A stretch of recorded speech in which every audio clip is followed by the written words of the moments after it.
All right, dude. Anyways, Oh, audience, I'm yeah, reading a cool. Namor book, and it's kind of scaly, Yeah. and I love it. Okay. We just got our first look at what Namor looks like, and I was Nice. not expecting it. Mm-hmm. I just came back from my nephew's birthday party, and I am stuffed as heck. You You know, didn't bring me anything? You didn't bring me food, dude? it was from Longhorn Steakhouse, man. We don't do doggy bags, all right? You don't, like, have a barbecue or whatever the hell? Oh, when we have time, yeah, definitely. You don't have, like, a full-on feast where all of the uncles are drinking alcohol, all the little kids are running around, and Hmm. all of like the tias are like doing their thing, gossiping like they normally do, blah blah blah blah blah, and you're just the Is outlier that that sits in the corner. Hopefully, you could find a cousin that you know. is that all you think we Hispanics do at parties? Cryptid. I grew up in a Hispanic town. My dad is Mm. a Mexican man. I know these types of parties well. You Okay, don't know my life. I will give you this. Bolivians find any excuse to have a party. Like when I went back to Bolivia about like 2 years ago, right? I'm not kidding when I say I was in two weddings of people I didn't even know. I guess it It's was every because time I go. the bride had a relative that was that was friends with my mom, and that was enough for us, all three of us. Actually, I should say all six of us, my sister and her family included, to go into the wedding. I'm like, wow, Like literally the amount of times I've been to like family events down where my dad's family lives, like most of my dad's family. yeah, Literally, I'm like, I know you, but I don't know your name. I don't you know have like no. half of your motherfuckers' names. Like the last Oh, time I good, went to like one of those events was I think like 2 years good, ago. No, rich yeah, dad. I think 2 years ago, and I was forced to go to a wedding I didn't want to go to, and I was the Mhm. only one that dressed in theme because the bride initially wanted a goth wedding, I remember and this. it's like, and she wasn't allowed to have a goth wedding because of her mom, and in my mind I'm like, this is her fucking wedding, not the mom's wedding. Second of all, Yep. I'm kind of glad I showed up in theme. Third of all, the Mhm. after party food the next day was bland as shit. Yep. I was like, what is this? I'm not used to Mhm. this. Mhm. Also, The Cat in the Hat is streaming on Netflix. You know, the one, that one. So go Good. watch it, I guess, if you want to get creeped Good. out. Good for Ooh, them. we got a But with first look. oh, We go got a ahead. we got a first look at Toy Bonnie Toy Bonnie. Start the show. Please for start the the show. next Okay. FNAF. Okay. Please start the show. Okay. All right. Well, audience, welcome to PNN Live. You're here with me, Cryptid Seeker 415. Just got back from a party, had a lot of birthday cake. Go ahead. Next one. Hood Legend Bricky Wall. Just a precursor and stand in for a certain mystery man that's missing right now. Yeah, I killed him. So which, I guess it's dead. Yeah, I killed him. Mhm. Anyways, I'm Richter, also known as the Witch of Jotunheim, and pronouns they, he, as always. And also, I'm chilling out in bed because I killed Jake. Okay. I I All right. I put him in the sea and I killed him like Namor in this book that I'm reading. And with that audience together, that makes us the Fanatics. Here to bring you all the news and reviews of the week. But for today, we're only talking about the comic and media news, which I understand we have something called socials. Oh yeah, we do. Um, Give me a second. So, this is Tellum speaking. This is which is familiar. So Hmm. apparently, he's telling me that you should subscribe to the YouTube channel, or else.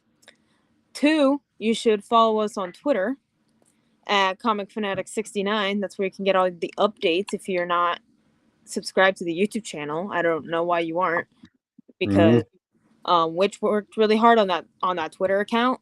And Hmm. yeah, if you want to follow, him, you can also follow him on Twitter at Witch of Jotun with an E instead of a U, because yeah. Also, you can follow him on Instagram, and TikTok at witch_of_Jotunheim, especially if you want to see some cool cosplay stuff as of recently. If you want to find Mr. Bricky Wall over here, I don't know, look around. He's a brick wall. I don't know what you want from me. And if you want to find Cryptid, damn, you didn't have to put him there. Yeah, this is Witch speaking. Yeah, I put him somewhere that you'll never know. I'm here in a room working on my calculator, evaluating how much my comic book Deadpool collection is worth now. Thank you, in a Deadpool room Wolverine. where you will never know where it is. Anyways, yeah, that's it. And Austin? What? You can find Austin wherever the next Marvel movie wall is. So, yeah. All right. Okay. I guess with that, we could start off with the first topic of the night. Hold on a sec. Let me do my usual setup.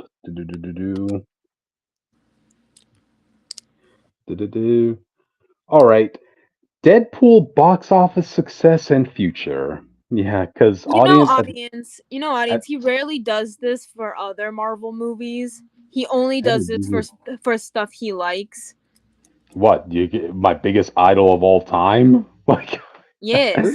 Yeah. Like we talk about at least one of your faves at least once or twice a week. So Hey, it's the biggest. Hey, he's the biggest hype of the month so far because hey, he's breaking box office records.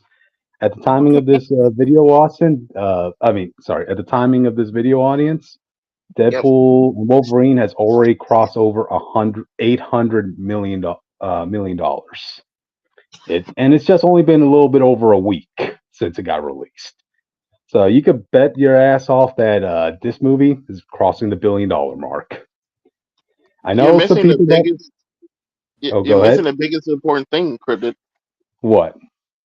It's now officially the biggest R-rated film of all time, beating The Passion of Christ, which has had that record for over 20 years.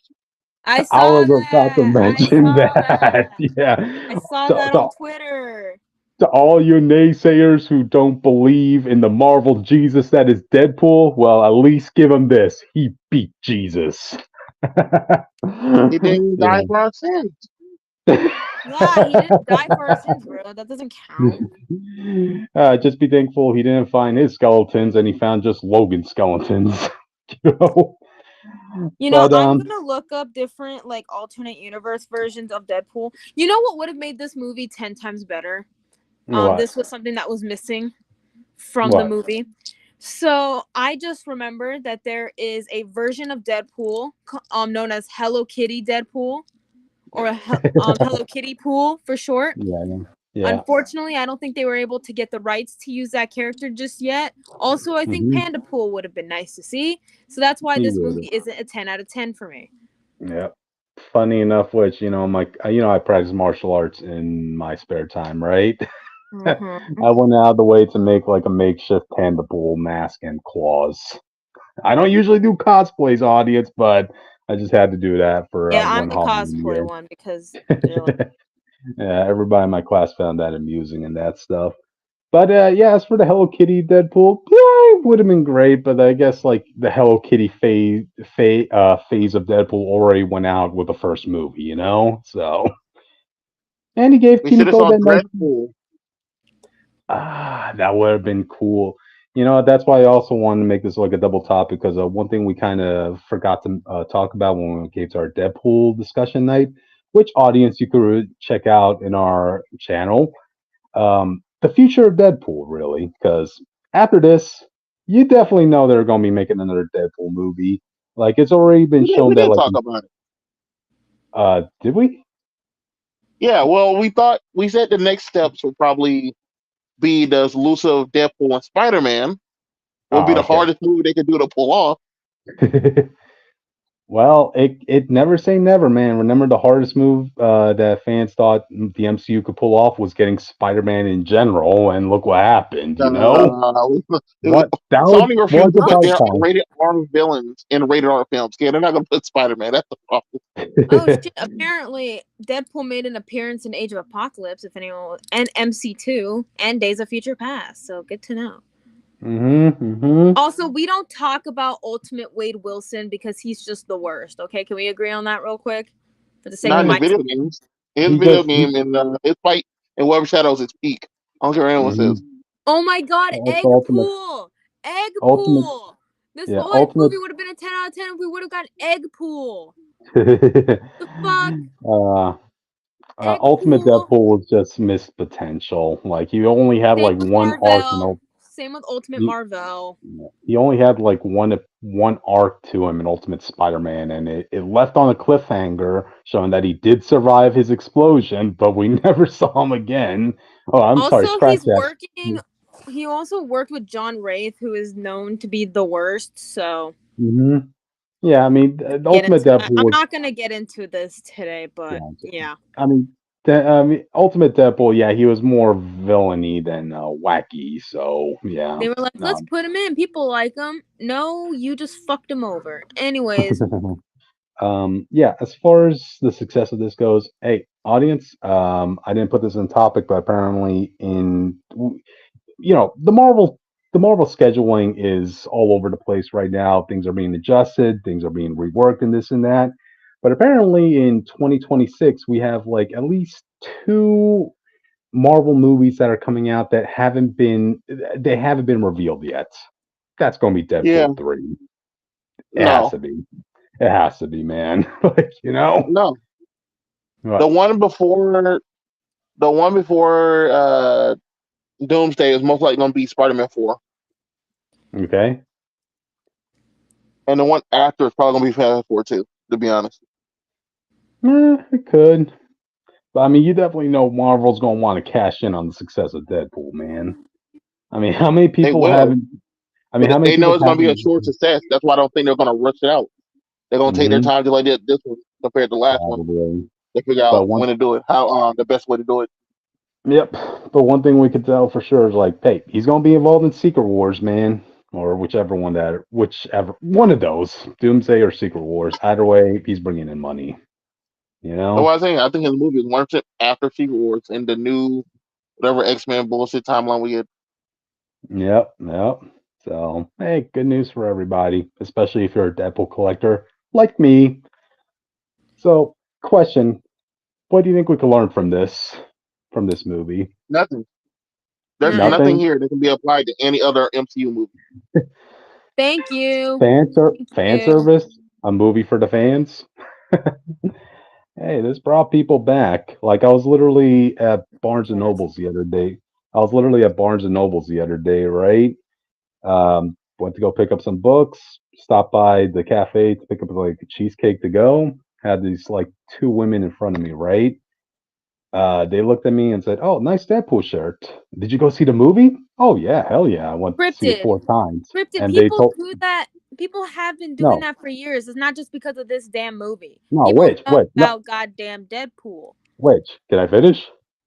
Fine, whatever. Okay, yeah. They literally told me, and this was her exact words. It has been so long since I've been excited for a Marvel movie. I'm like, oh, okay, good. That's the feeling a lot of people had, Oh, I totally forgot. Someone at Comic-Con dressed up as Squirrel Pool, which is Deadpool, Squirrel Girl mashed together. That was like a freak of nature. Did they go full on with that look aesthetic witch? Yeah, they went full in. Oh, not dupe. Okay. Yeah, audience. Try Googling. Sorry, audience. There's just like a bajillion different versions of Deadpool that you have to scroll through on the Marvel wiki. Like, there's not even this many for like. Well, no, because for Wolverine there was like over like 300. So. Yeah. But what makes you guys think like this brought back so many people? I don't know, man. Because they think besides catering to the fans. Yeah, I was say, besides catering to the fans and cheap pops and cameos, I don't know what else would have brought people back. Yep. Besides when, Wolverine's retired. Oh no, actually he's not retired. We paid enough money to come back. So I don't know what else to do. Fox killed him. Disney brought him back until he's 90. Cryptid. That's line ever. I keep in mind, I know you talked about like that you're gonna get a pretty penny over some of your Deadpool books. Hmm. Bitch, ever since the Young Avengers were potentially announced for the MCU, literally I cannot find a freaking first issue of volume 1 for a cheap Hmm. price because of it. So I'm blaming you and all the MCU nerds. Oh, and to be quite frank, which I'm not selling any of my Deadpool stuff. Hey, I'm a Yeah, good. Deadpool collector. I'm a Deadpool collector, audience. Like, yeah, it just brings. That's one of the joys of collecting something, right? Like, if you have so much investment in an IP, like in my case, Deadpool, it brings you a really great sense of joy when, like, all of a sudden your comics shoot up in price. You're like, oh shoot, like, No, I would like to keep Alpha Flight at a decent price until after I finished my Mhm. collection. Thank you and good Yeah, night. like, Because, hey, I would like to be able to get issue like say 55 or something and not have that be uh-huh, super expensive. Like gotcha. once they bring Lady Deathstrike into like the main Marvel universe, like the MCU, I already know that issue of Alpha Flight's going to skyrocket because that was her first Mhm. appearance. Yep. Fun fact, There you go. fun Alpha There Flight you fact for go. the day, audience. There you go. And let me just bring out this nugget. Guess who has the first appearance of Deadpool? Yeah, this mother beeper right here. You got the Rob Liefeld book. Why would you do Hey, that to yourself? I got it signed by everybody. I got it signed by Liefeld, Nasiza, Chris Claremont, Bob McLean. Let's see who else. Jerry Duggan, and of course Stan the Man Lee. Whew. That's my Babe Ruth baseball bat. Just to let you know, audience. That's never Well, we leaving my can't see the collection. picture. We only see That Wade and mhm. that That's going on my will, audience. I'll be yelling at my descendants from beyond the grave. How dare you pawn my prized possession at a pawn shop, you? Like, but no, it's all good fun. Glad this was a success. A win for the MCU. All right. Uh, oh, we got a couple of we got some people messaging here. Let me read yeah. them. Venting voice saying that movie was amazing. Marvel Jesus beat Jesus. Oh, I love that. That should have been the title of this video. Tevia saying, "Hey Tevia, I love this movie. This movie is a 10 out of 10. Hey, we're like-minded, man. I I knew would we say this had movie's an 8 out of something." 10, but that's because we have to fight cryptid's biases like every single damn episode. At least I can admit this. I'm biased in this situation. So, I could say I'm um, biased too, okay? I yeah, could say like that too, no I say, problem. However, I, I at say least I'm nine. not like obsessing over like the biggest fucking character in the world right now, who has been for a while. I'm Hmm. literally looking up different versions of Namor because I can. Yep. Venting Voice is saying, I say 9 out of 10 because of what they did to Johnny Storm. Oof. Well, he had that coming, Venting. You know, Okay, He Death didn't of know. Twizzlers. no They're offense not to the talking about lovely him coming. people in our He did chat, but not I have feel that like we coming. shouldn't read every single Okay. comment on here because I Sorry. think Tevia and Venting are both having a conversation. Okay, let me just read the last few ones. Question: how did you guys feel about Marvel killing Deadpool in the comics? Um, He'll be Good. back. also I was surprised that he actually is getting killed. I was like, what? Wait, when I heard he was getting killed, I was like, nah, he get killed every so often. But no, they're going to let this death stick so that his daughter could take up the quote unquote mantle, you know? And then He'll be Venting fine. said, They'll bring him back. It's ah, Deadpool. he'll be back. It's only him dying to promote the daughter, you know? I just wish people. Deadpool's gonna be a legacy character now because of that. He's already been a It's legacy character. it's a complicated matter. Yeah, audience. Last week, me and Austin talking definitely about that concept. Yeah, Ellie's really supposed to represent the innocence of Deadpool's life, you know. So it's kind of it's a bad taste to see that she's going to want to take the path of Deadpool, which is something he would never want to happen, you know. I think Austin put it best in saying that like that will probably be considered Wade's greatest failure if his daughter followed in his footsteps, you know. Worse than him, killing Phil Coulson.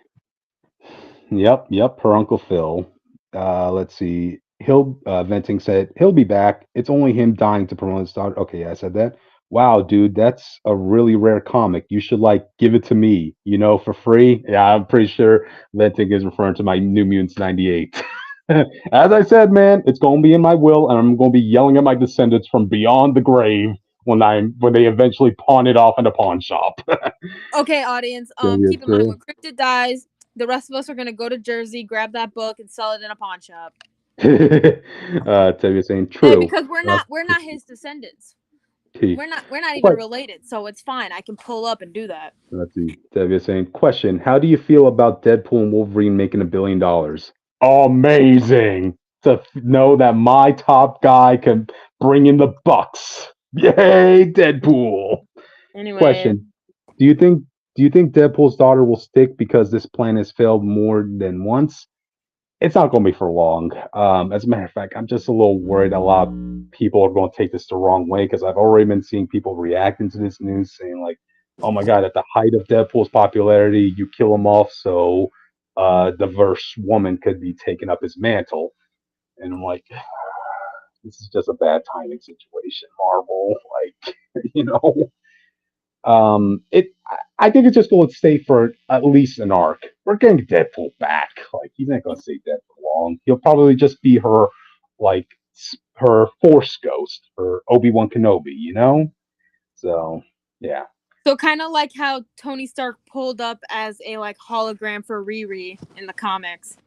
I guess. How about y'all read comics? It literally just hit Monkey, where the monkey is haunted by the assassin who trains him how to fight. It's the same thing. There we go, audience. There we go. I mean, I'm happy. Y'all making me sick. I'm happy Ellie's getting a lot of spotlight, but alrighty then. Yeah, but Deadpool's been a popular character for years, Cryptid, so he has been having the spotlight for years. Yep. Oh yeah. So I'm just happy my character is an A-lister. Is an S-lister. Dude, I remember during the height of Deadpool's popularity, Marvel's like cranking out like 5 Deadpool-related titles at a time, And guess which mother beeper had to collect every single variant of them?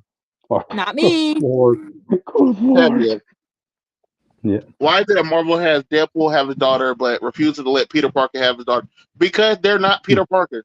Peter Parker is in the constant struggle of life. That's literally what they think his role is.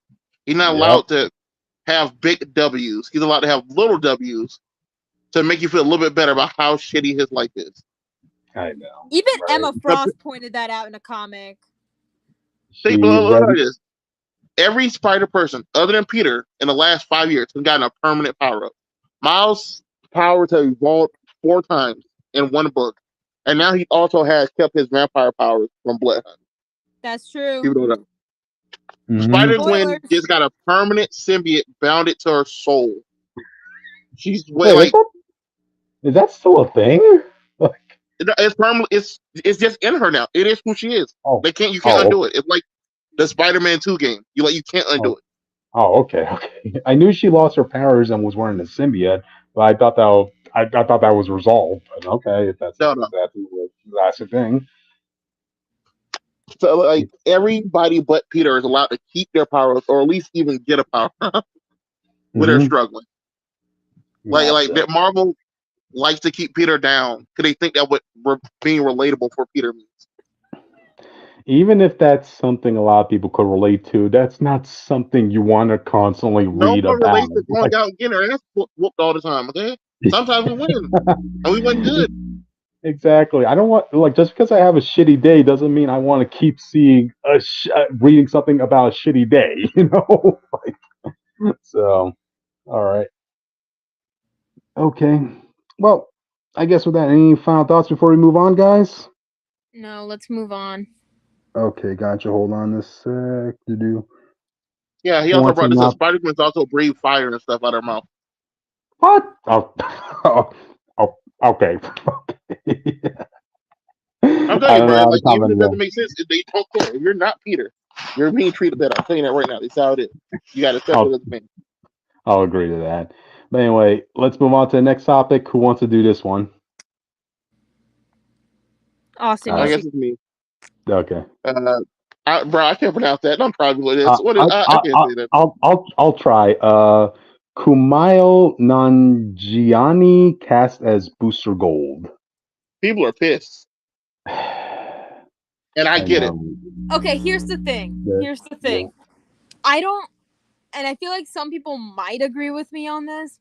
I can't really see him as Booster Gold. Like, I can kind of see it, but I can't really like see it.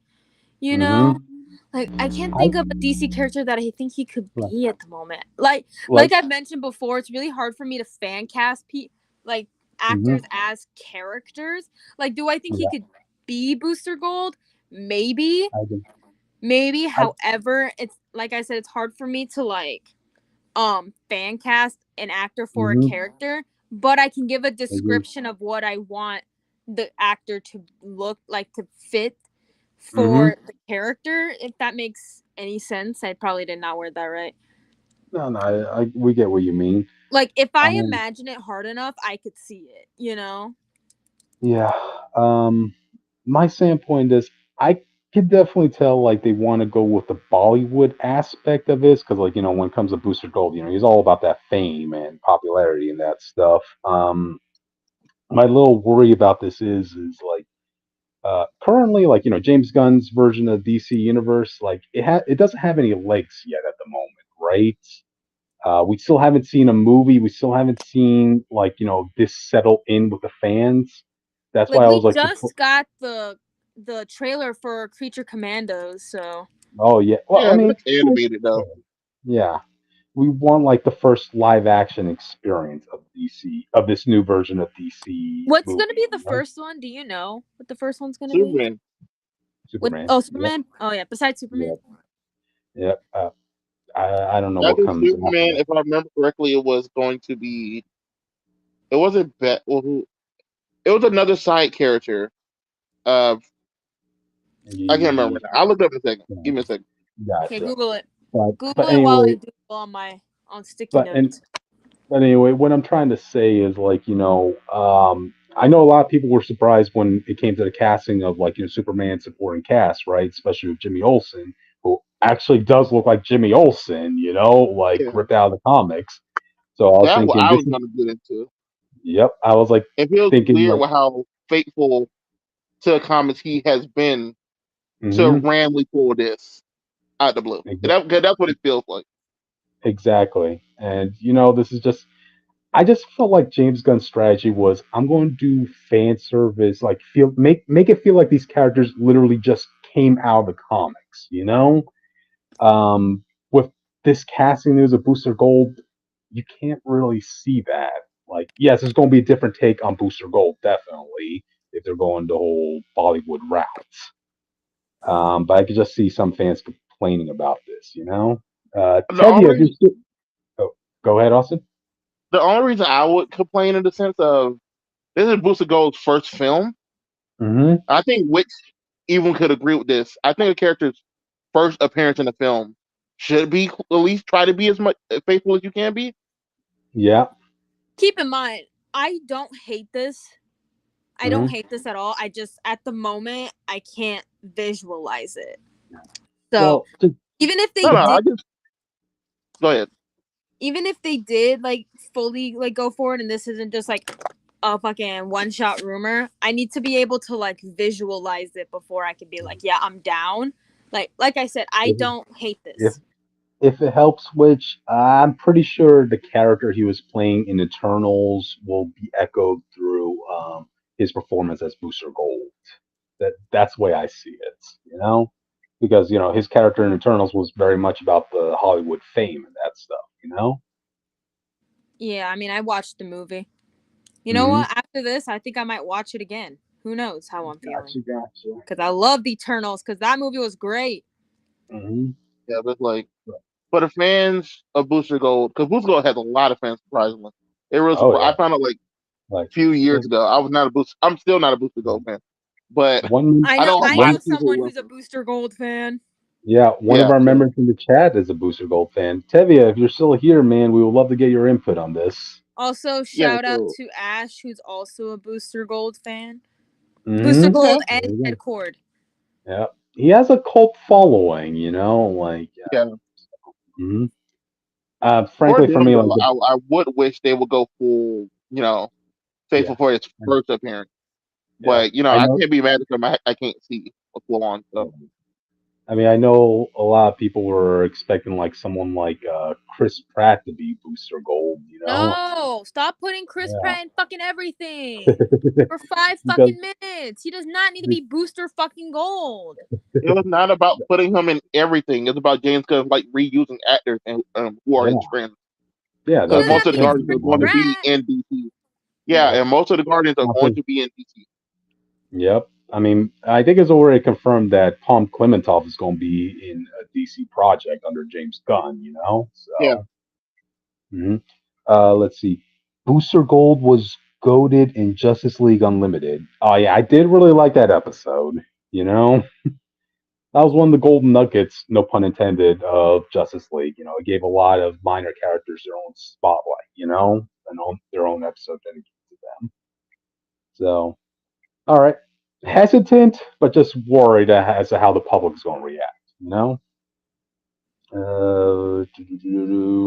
Um, any other thoughts before we move on, guys? Not really. not really. Okay. All right then. I guess with that we can move on to the next one. Uh, let's see. Mortal Austin, you want Kombat 1 Chaos Reigns trailer and new characters revealed. Haha. Yeah, to people are pissed. People are pissed. at the Sector and Cyrax one? No, Oh well, really? What? people don't like them just because they made them shitty Iron Man outfits. But people are Oh, mad because they're using Terminator IP again.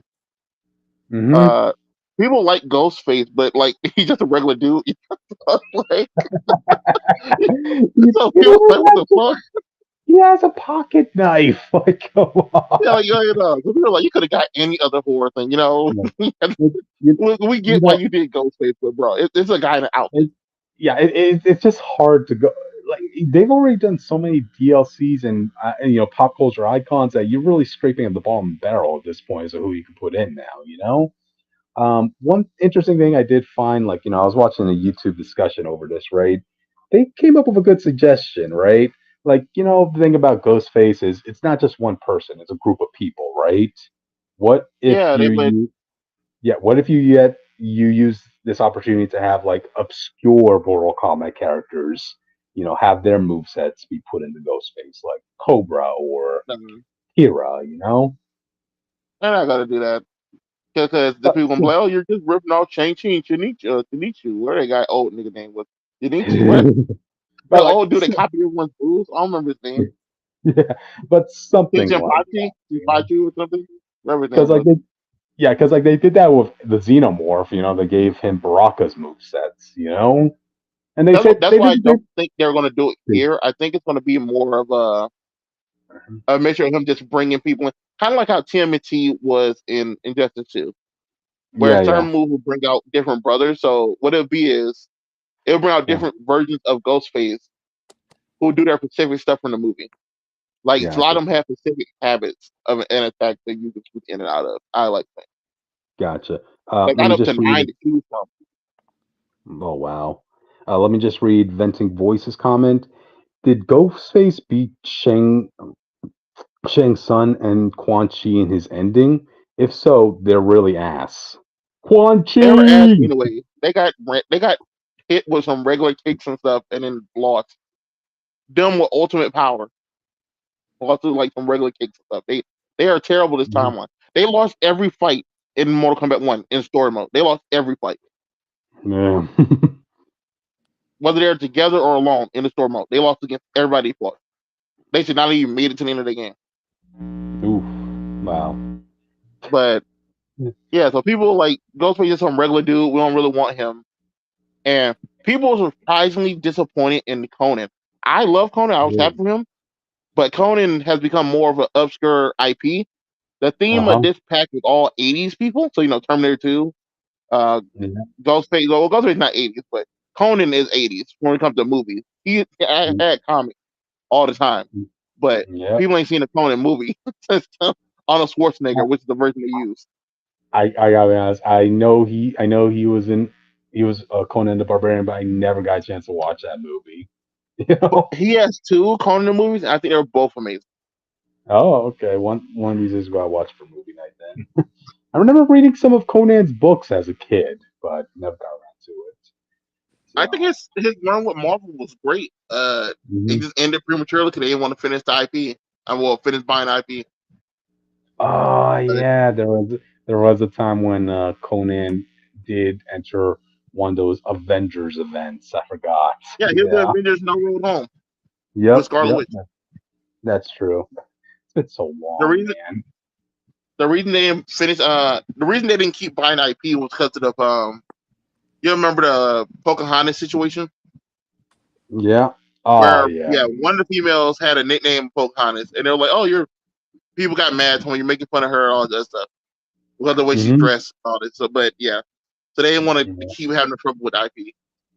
But yeah, Yeah, so people that's were like, true. you brought some old dude we don't really know.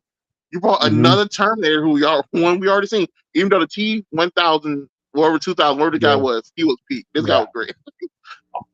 And he's Austin. Peacemaker's dad. So I want that Yes. dialogue.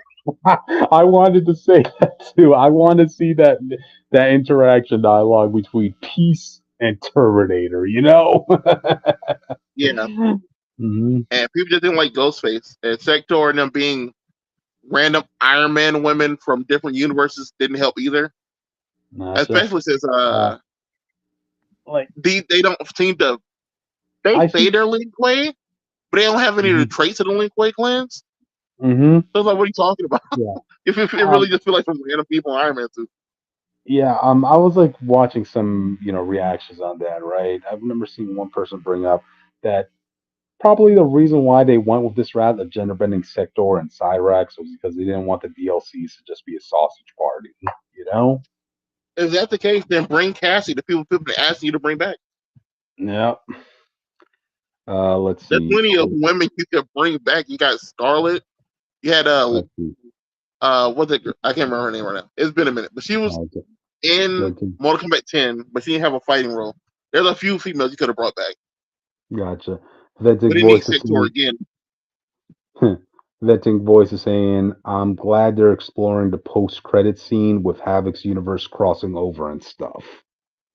Yeah, yeah, Uh, the multiverse. It's you're either on this train or you aren't. I know our buddy Jake. He's kind of like a little exhausted of every franchise having to deal with the multiverse. So, yeah, how do you feel about this, Austin? I like Havoc. I don't like another. Okay, so I'm half and half. I like Havoc as a Hmm. character. I like his gimmick and stuff. But I get being tired of the whole multiverse angle. I don't need every time to like, oh, we finally won. Next DLC. Oh, another man from another universe ready to take over the planet again. It's like, okay, all right, Yeah, I get it. it's like Have where one do of you our go? people go try to take over their planet or something. I don't know. Just switch it up a little bit. Like where do you go after this? Really? You know? What the next with the DLC pack 3? There's gonna be another random guy. Oh yeah, yeah. This Super Shang-Chi, and he's coming back with everyone's power plus everyone's power, like double time. Like I don't know what you're gonna do.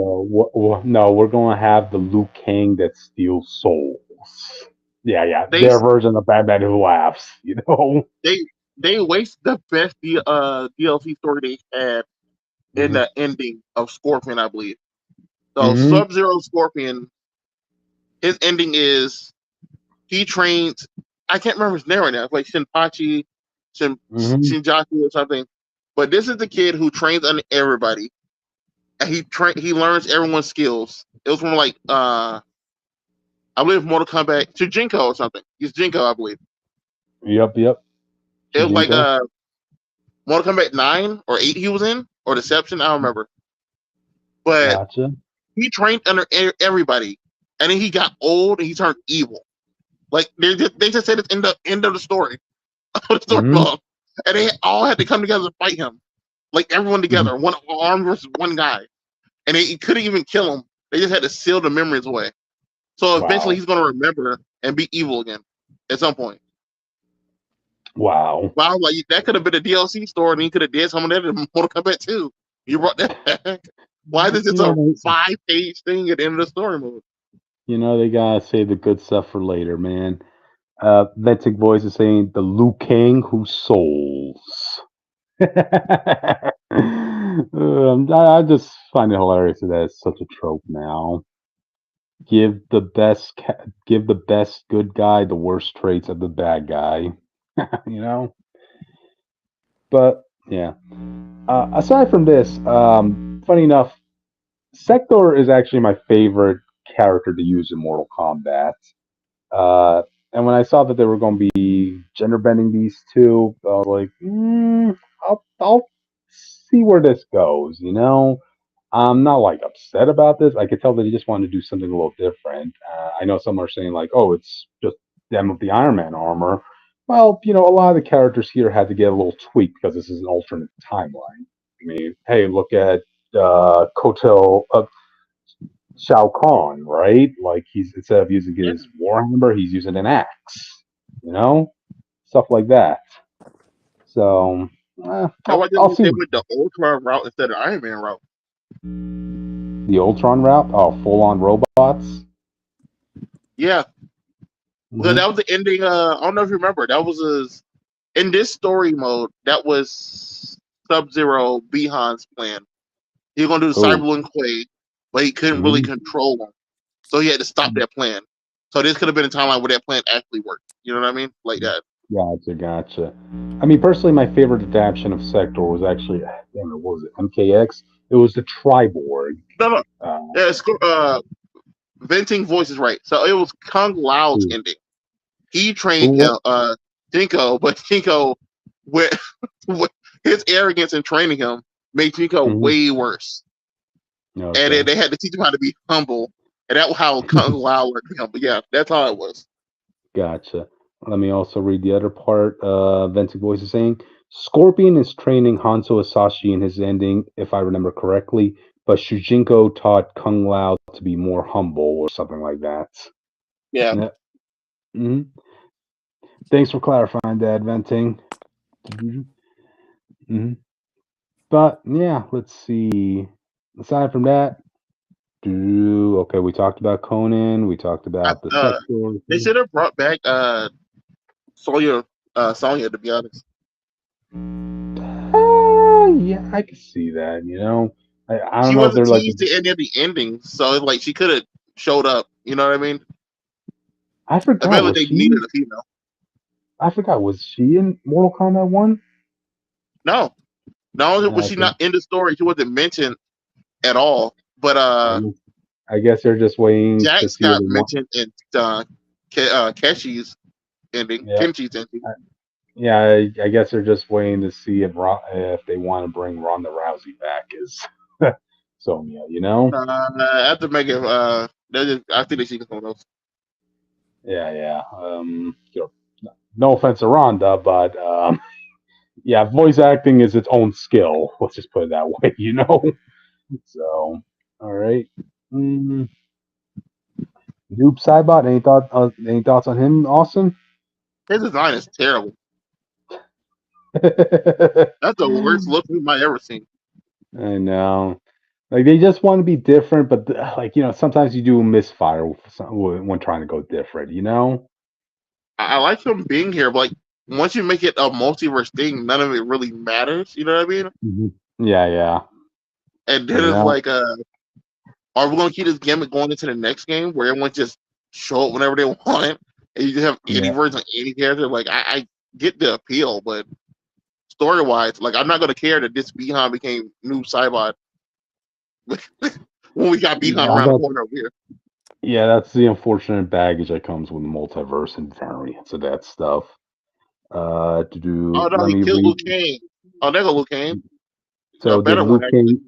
So did Liu Kang make the universe and just go, you know what, Takeda was a good kid, and I'm going to make him born earlier, so this time around. Huh. Now he's his own father's cousin. And I want you to know, when we come to the leaks stuff, we believe Cassie might be in the DLC Pack 3. If she comes, that also means she's probably going to be a cousin of Johnny or Sonya. Oh God. And she can't be the kid. Okay, you're gonna turn the Back to the Future dilemma. Do you become That's your not own just all of them. relative?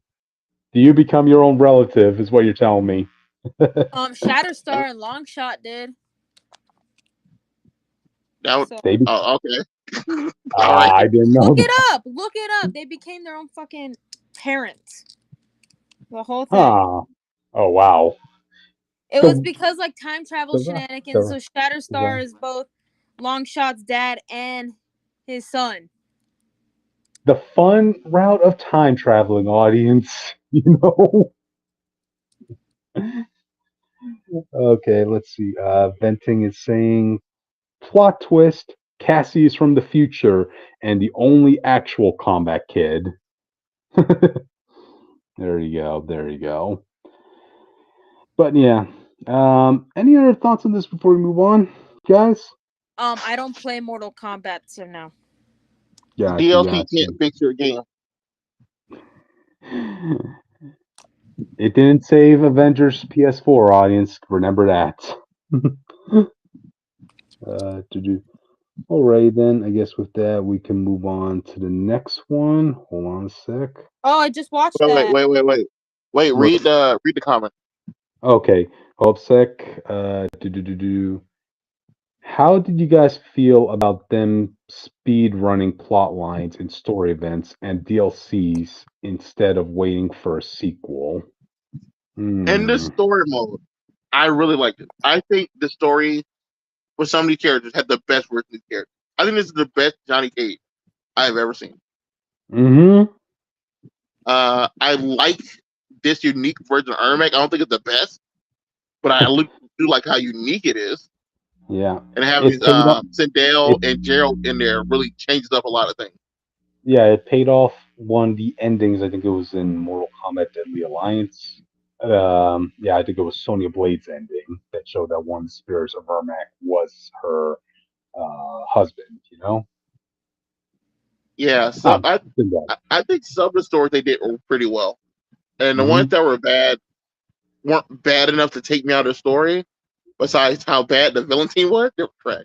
That's but the DLC, I do agree that they probably should have waited for some of this for a sequel. But if it means we get all the multiverse stuff out of the way right now, I'm fine with it. To be honest. There you go. There you go. But all right then. Any final official thoughts before we move on? No, let's move Shang on. Tsung is the best villain in Mortal Kombat. I don't care what anyone says. He is a snake. I'll give you that. I just watched this trailer, by the way, audience. I just watched what they were talking about a previous topic. Okay, somebody announce this topic. New Hellboy trailer. Yay! The Crooked Man trailer. Yeah. As I read the story, I'm kind of disappointed. Really? Okay, okay. Visually, okay, the movie itself just looks cheap. I won't say that defines the quality of the film, because the film could be good. But I was hoping they were saving the budget to do the Crooked Man's crazy stuff he does in the book comics. And so far, it looks like it's half and half. Like, I can't tell if they're doing it or not. Yeah. Like, having creepy scenes of him cricking his neck is like, okay. Yeah. You see him, like, surrounding Hellboy with some bees or some night crawlers or something like that. Yeah. And it's like, it don't look particularly good. It just looks more creepy. That's the feeling I got after watching this trailer, you know? I that's good, though, because Hellboy is a horror comic. I know people like to forget that because of the first two movies. But Hellboy was a horror series. Yeah. So I appreciate them trying to go this route. But I think regular people and a regular audience is too used to Hellboy thanks to the first two films. That this might not work. Right. Bro, I'm starting to think Vincent's voice is Jake. Read his comic. Oop. Okay, hold on a sec. You could say the CGI looks crooked. I'll tell you, I think he's I'm Jake, calling. bro. I think it's a joke. I'm calling it. Jake has his own Ben Riley, and that's venting.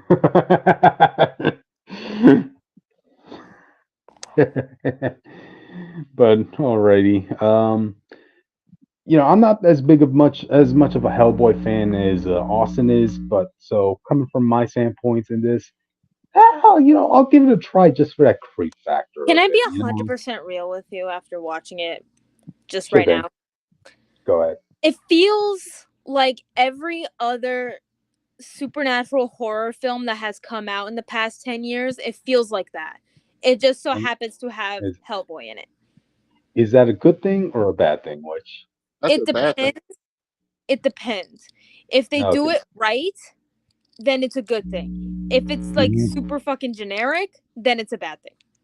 Mm-hmm.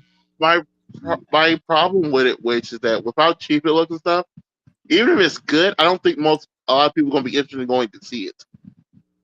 Yeah, that would be a problem. This definitely has the cult following appeal to it. It's not going to make the Yeah. numbers, but you might have good fans that appreciate this.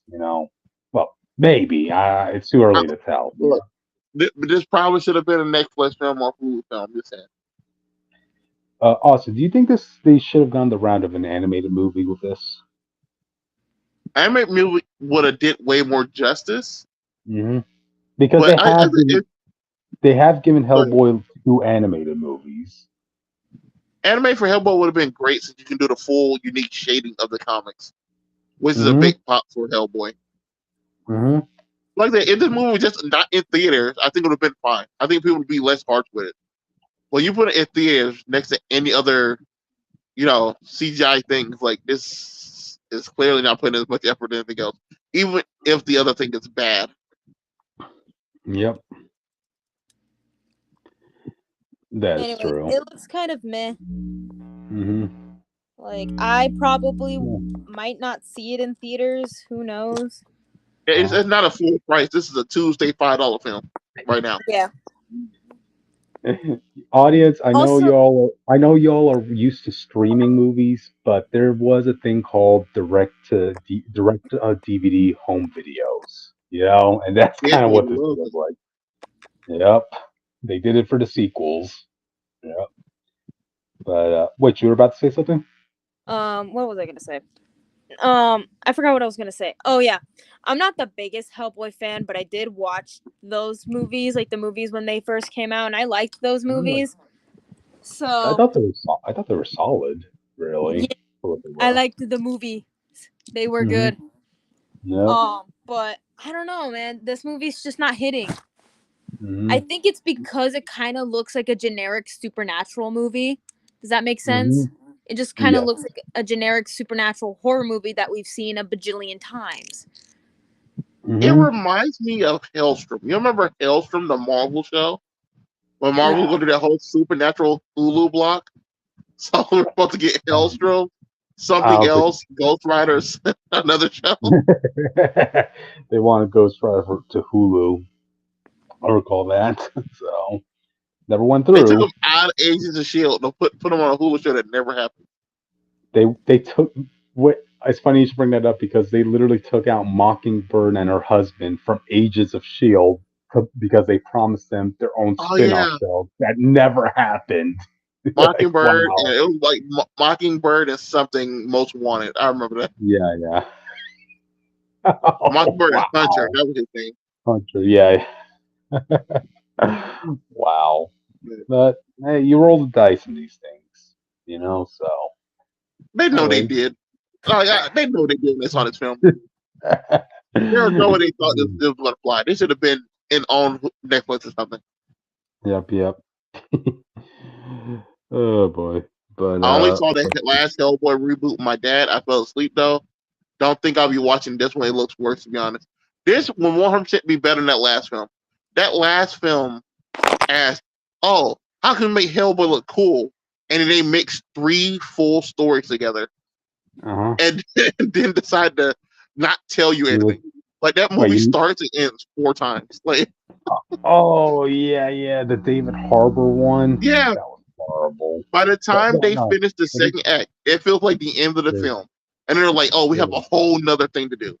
The biggest problem that film had was that it expected the audience to know who these characters were. Like, it's one thing if you're watching a Spider-Man movie and they give a teaser for Scorpion or Lizard or something. This was like expecting you to know who this one guy who could turn into a jaguar is. Who this apparently there's a Captain America during World War II who's like a crab themed superhero. Like, wait, what? They brought in King Arthur and stuff. It's like, bro, no one associate this with Hellboy. You can't just throw this into people in the first film. Yeah, you know. Remember when Transformers did it and people got pissed and they're like, what the fuck? That's the same feeling. Yep. You fight the devil. What I got to do with King Arthur? That man fought for a kingdom. You brought this whole cult of giant slayers into the mix out of nowhere, only to see them all get slaughtered by one giant. And the fact that in that scene, they're looking to where the giant is coming from, and they don't see it till it kills them. Oh man, quit your day job, guys. Quit your day job. You know. And that'll be the worst joke in the film. He cuts off a woman's head, and then he has her head in his hand. He sees the fire, he throws her and said, "Quit while you're ahead." Stick to Santa Claus, David Harbour. Stick to Santa Claus. Yeah. Scarlet Knight 2, give me that, or give me a cinematic universe around that. I'll love random holiday themed films with David Harbour in them. Yeah. Every character. His career is just based on him getting beaten up. You notice that, right? Yeah. Yeah. He got beaten up in Hellboy. He got beaten up as Santa Claus. He got beaten up as Red Guardian. Oh, geez, ironically, a lot of red-themed characters he plays. All right. Let me see. Would you guys watch a Christmas-themed Hellboy movie? Sure. I'm pretty sure there has. I'm open. I'm open to the idea. Yeah, why not? When it comes to comic book people, you can do a lot of stuff. It just has to be done well for people to accept it, in my opinion. Audience, I don't know if you knew this, but apparently Batman, when he was training to be Batman, one of his teachers was Santa Claus. All right, moving on. Next topic. Creature Commandos trailer. Did you know that Santa Claus is canonically a mutant in the Marvel universe? Fun fact. Yeah, true. But hold on a sec, Austin, before you announce the next one. Hold on. Okay, go ahead. Now you could. Creature Commandos trailer. Bro, it just looks like they couldn't do the League of Extraordinary Gentlemen. So they said, we're going to do our next game. It's the same thing. Except for, this like, it felt like League of Extraordinary Gentlemen, then this, and then the Suicide Squad. Like, that's the order of events.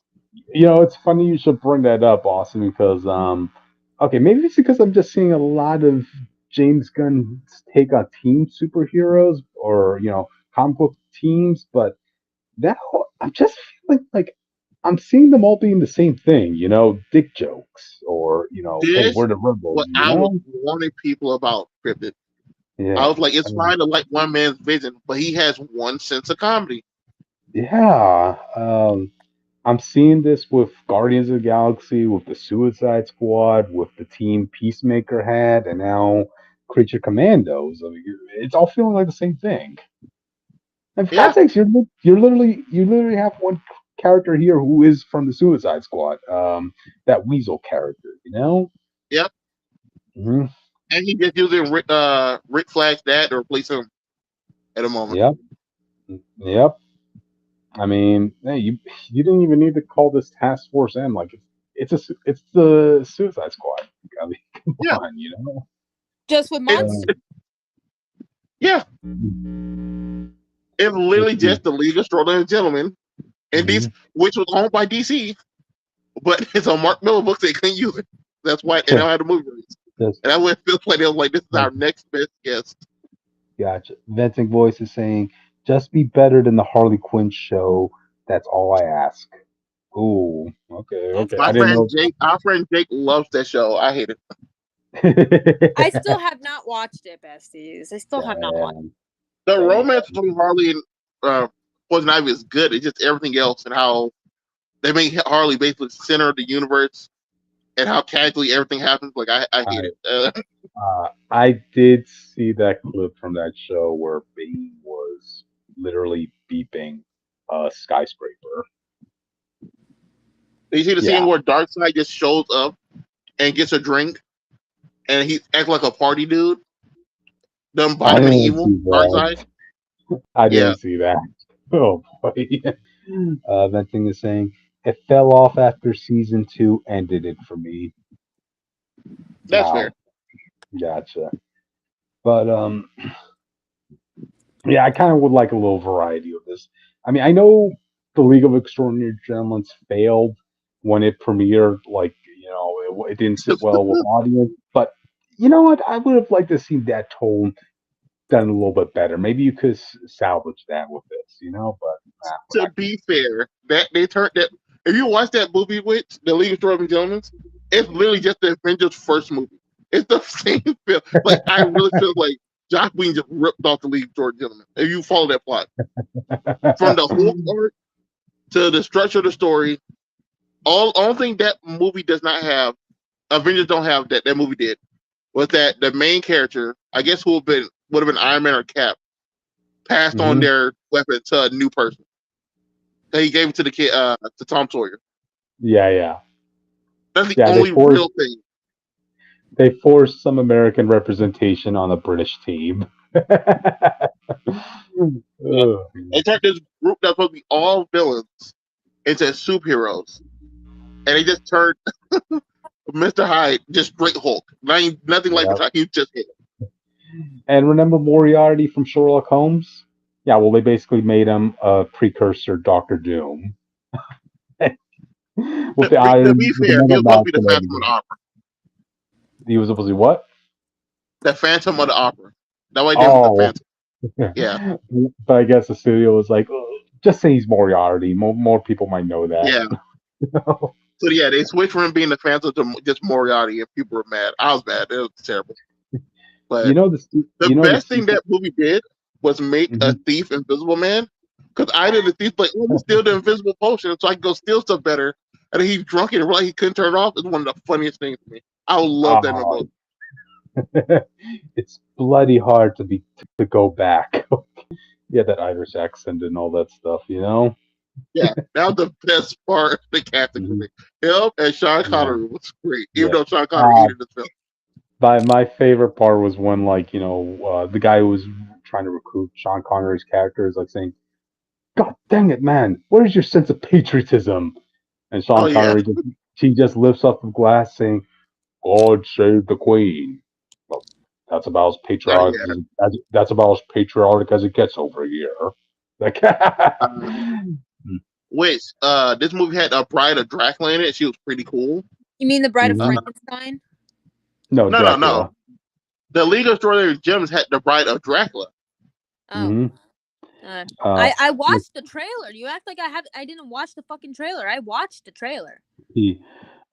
Venting is saying, finally, someone else sees it. When I told my friends that Avengers was a ripoff of Extraordinary Gentlemen, he wouldn't believe me. Well, okay, I did like Extraordinary Gentlemen growing up as a kid, right? Yeah. So. It really just felt like that guy who wrote that movie saw Avengers to come and said, "I'm gonna do this," and then the movie came out and told me, "I'm gonna copy this," and this is like Avengers. They just rip off each other. They had their own version of a Shield helicarrier, which is just a fancied up submarine. Oh well, I feel like watching that now. So, well, I have to say that for a movie night. I love watching. Wait till we can see Dorian Gray and the Bride of Frankenstein. I like to see which react to that. Well, I'm busy bothering people on a Discord server about scary Namor, so give me a moment. Gotcha. But anyway, yeah, I guess that's really it, unless you have any other final thoughts. I think the animation is just okay. It's like it's slightly better than all the rest of the bullshit that DC been putting out. Because Mm-hmm. I don't know, you've been looking at DC like cover art for films. The cover art Yeah. looks amazing. You watch the film, it's like, bro, you brought this fake 3D, 2D animation here. It looks terrible, like compared to like the cover art, like all the last films. It The bit, film cover will have a Superman that's not in the film at all. He looks nothing like cool. that. It bit off more than it could chew, you know? Yeah. So Mhm. Gotcha. this looks okay. I'm definitely gonna watch it just to watch it, I guess. Yeah. And we're gonna hope that it's good. Yeah. After this, James Gunn, please take a break from Yeah. team up comic book stories. All right. Isn't he doing the Authority? Oh God. Yep. No, wait. He's not directing But that, is he? the authority is happening, but we don't know if he's writing and directing. Okay. Okay. Okay, Yeah. cool. Just curious because I know that Yeah. it's a part of it, but I don't know if he what Yeah. his. James Gunn, I like what you've done before, but again, I am starting to see every team up you're doing is the same thing, you know. So all right, um, all right then. I guess with that we can move on to the next topic of the night. Hold on a sec. Which do you want Yep. to Okay, go audience. out? I'm just gonna let you know now. I'm gonna tune out for like 20 to 30 minutes while Cryptid has rants about maybe bad takes, maybe good takes. But I do plan Hmm. on watching the show. I just gotta finish Dragon Prince first, but that show's been stressing me out. So I'm going to watch a YouTube video, and after they're done, one of these two are gonna message me on Discord, being like, "Hey, nerd, get back in." Unless I hear Hmm. something I don't like, and then I'm coming in. Gotcha. Okay, just All letting right, y'all know now. Okay, text me on Discord when you guys are done. Wait. gotcha. What? You asked me earlier what the movie after Superman is Supergirl, Woman of Tomorrow. There's a Supergirl movie. Yes. Yeah, Oh, okay. Yeah. Superman, then Supergirl, Woman of Tomorrow, then Batman and Brave and Bold, then Swamp Thing, then the Authority. Okay, Hmm. cool. Just curious. Thank you. Also text me when you're done. Okay, I'm gonna go watch a YouTube video about Barbie. Bye. All right. See you. All right. So now this is our Batman the Caped Crusaders review, audience. Uh, Jake isn't here to give his thoughts, but he did write a He wrote review on this. 9,000 paragraphs about it. I want to read at least a chunk of it for his sake since he's not here.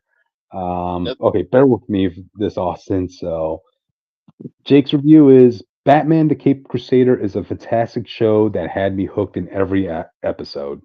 This atmospheric tale follows a year one Batman trying to save Gotham City, sinking in crime and corruption.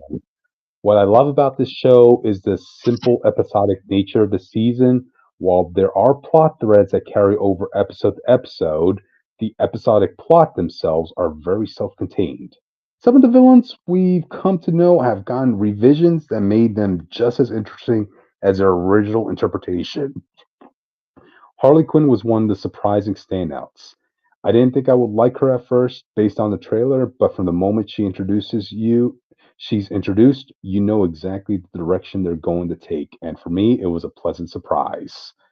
There are other villains and small cameos in the show, and even some surprise pulls from Dark Knight Returns that I didn't expect. Still, they all worked in the service of the story the episode was trying to tell. Batman in this show is great, a grounded character who walls himself off from everyone, even Alfred, referring to him only as Pennyworth the whole show. He is very unbiased in his approach to detective and hero work. It doesn't matter your excuse, your sob story, or how attractive you are, Batman will bring you in and not think twice. It's very clear he sees his role as just being a cop. Everything else is just up to the legal system. Another thing I like about this Batman is that the instant switch ups between him and Bruce Wayne's persona. More than any other version I can remember, this show makes it clear that Bruce is the mask and Batman is the real guy. I also love how much more scary Batman comes off to criminals in this corrupt city. They are so used to getting their way and having crooked cops on their side that the amount of fear they feel when Batman shows up makes it that much more satisfying. We have a really great side cast with Renee Montoya, Gordon, and Barbara, three good enforcers of the law desperately trying to save the corrupt city of Gotham. I love how slowly they just accept Batman's around. The finale of the Caped Crusaders is probably my favorite episode. Without spoiling, the episode might as well be Batman versus corruption of Gotham itself. The episode really tackles the themes set up all throughout the season, testing Batman's morals and even challenging his humanity as a whole. The episode really tackles the question: is it even possible to save Gotham? All ending with a badass moment promising that Batman's war on crime will be escalating even further next season. 9 out of 10. And I need a sip of water, audience. Go ahead, Austin. I thought I didn't watch it. I have no opinion on the show. Oh yeah, I forgot you didn't watch this. It's Do-do-do. Bruce Tim, and I'm telling you now, he's just sucking you in so he can do his weird fan fiction later. I'm not falling for it. I'm sorry to tell you that. Um, if it makes you feel better, it's not just Bruce Timm. They actually brought in Ed Brubaker to write the direction of this series. Ed Brubaker, in case audience needs to know, is the one Captain America writer that everybody thinks is the only good Captain America run that's ever been made. You know, the Winter Soldier. So yeah, So, that the one yeah, story, everything once said that. yep. Like there's Captain America in the 1940s to when he pops up in the Avengers, and then there's the Winter Soldier. That's the only time periods that most writers think only exists. You know. So do-do-do. Awesome. You still there? Yeah, Oh, okay. So yeah, audience, I did watch the show and I really liked it. This is a this is like, how can I say it? This is borrowing off the themes of Batman the Animated Series, which is a timeless story. You know, like I don't care how old you are, you could just rewatch any single episode, you know, and appreciate it for what it was. Um, in this show, I think it's like taking place in the 40s. Like there's still telephone booths here, you know. Um, it had like some good revisions on a lot of the supporting casts. Batman himself, I like to bring up Jake's point. Yeah, there is a clear distinction between who Batman is and Bruce Wayne is. Like literally, at when Bruce Wayne is out of the spotlight and no one sees him, he goes full Batman mode. You know, like he's just be coming out like of this one party or charity donation, and as soon as he enters the car, he's telling Alfred, "Drive." Whoa!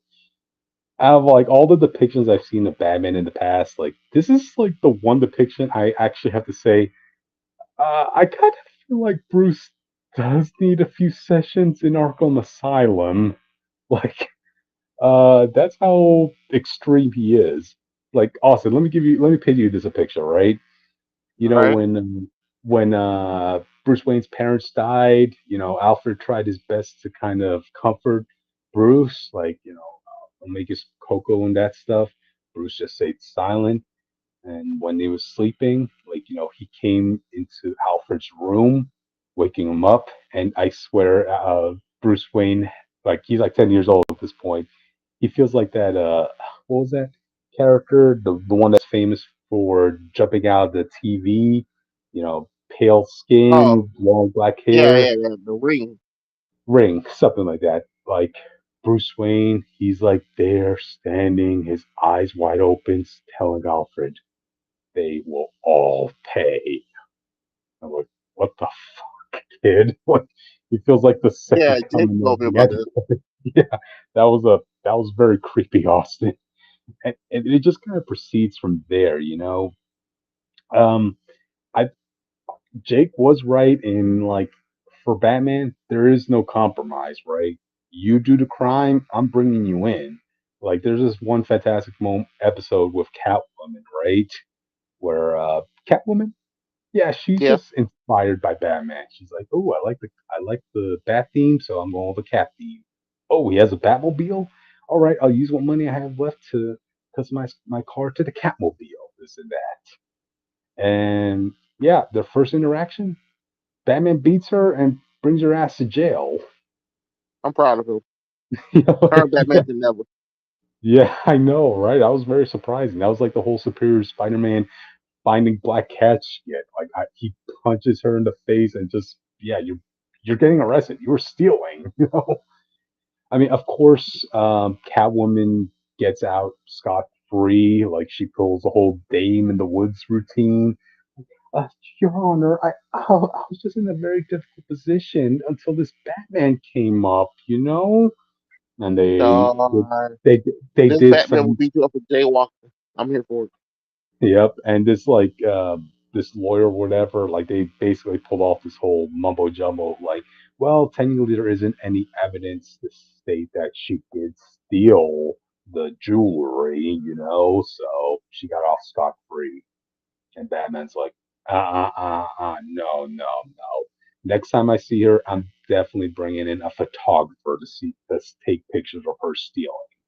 You know, even Yeah, after even after Catwoman tried to seduce Batman, like she fell off a building, Batman comes, saves her, and as they're falling down, she kisses Batman. But you think that stopped him? No, you're going to jail. No, wow, he is uncompromising. That's one thing I appreciate.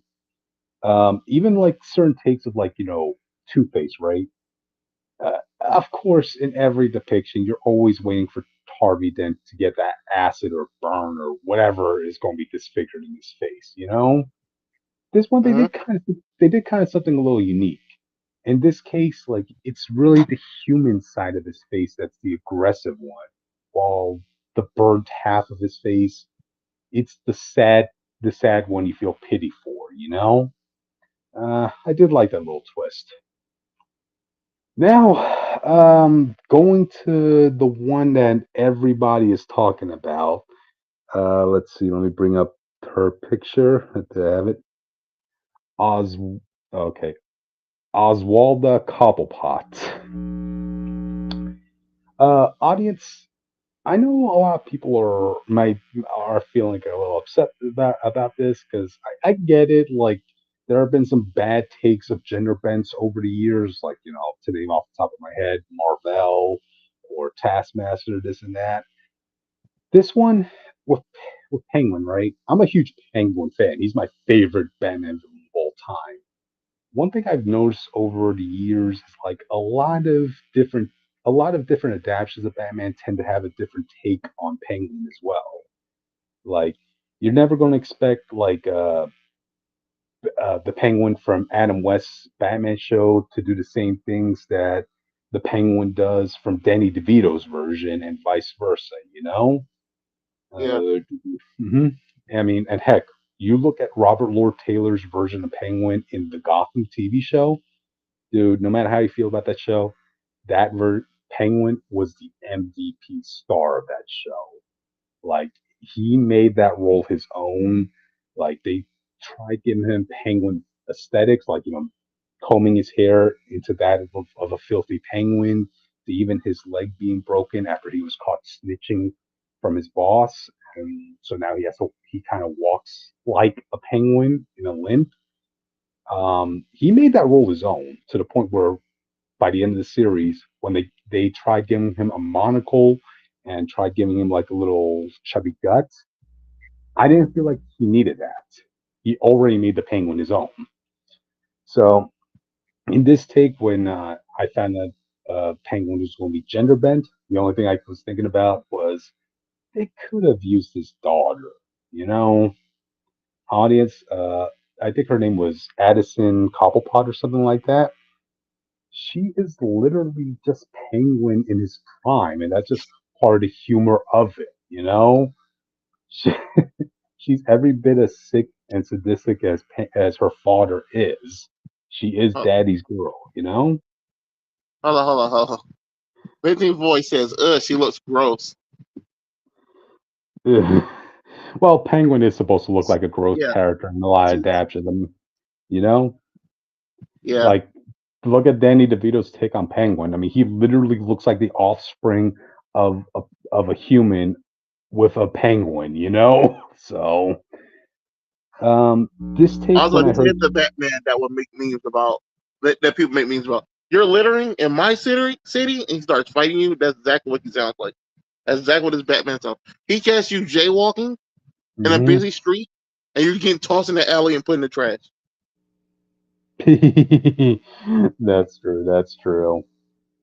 Again, I even cut you off, uncompromising. but If yeah, you want to if you want to enforce the big laws, you have to enforce the little ones. That was literally the take of Batman into Justice War from the animated show. So yeah, I get what you mean. um, Because yeah, with this situation, I just the only reason you have two gender bent him is to cause controversy. So he could have just used his yeah, daughter, and it'll be no problem. It'd have been the exactly. same exact thing. It just been no controversy about it. Yeah, I mean, I was trying to get like both sides of the arguments in this. Like, I was listening to what Tim had to say with regards to this gender bend, and he said like, well, we just want to try something new. I want to believe that, but at the same time, you got to know what happens when you pull off stunts like this. You know, um, again, I feel like a lot of Yeah, people the are just Penguin is not too. some no name character or some side Batman villain. He's in the Mhm. top four Batman villains that people know. Yeah, yep. I mean, nobody cared when Firefly got gender bend in Gotham. But it's Firefly. No, barely anybody knows who he is. You know. Um, but I'm more lenient on this because, again, I've seen so many different takes on penguins over the years that I'm like, okay, let me see what this penguin has to offer.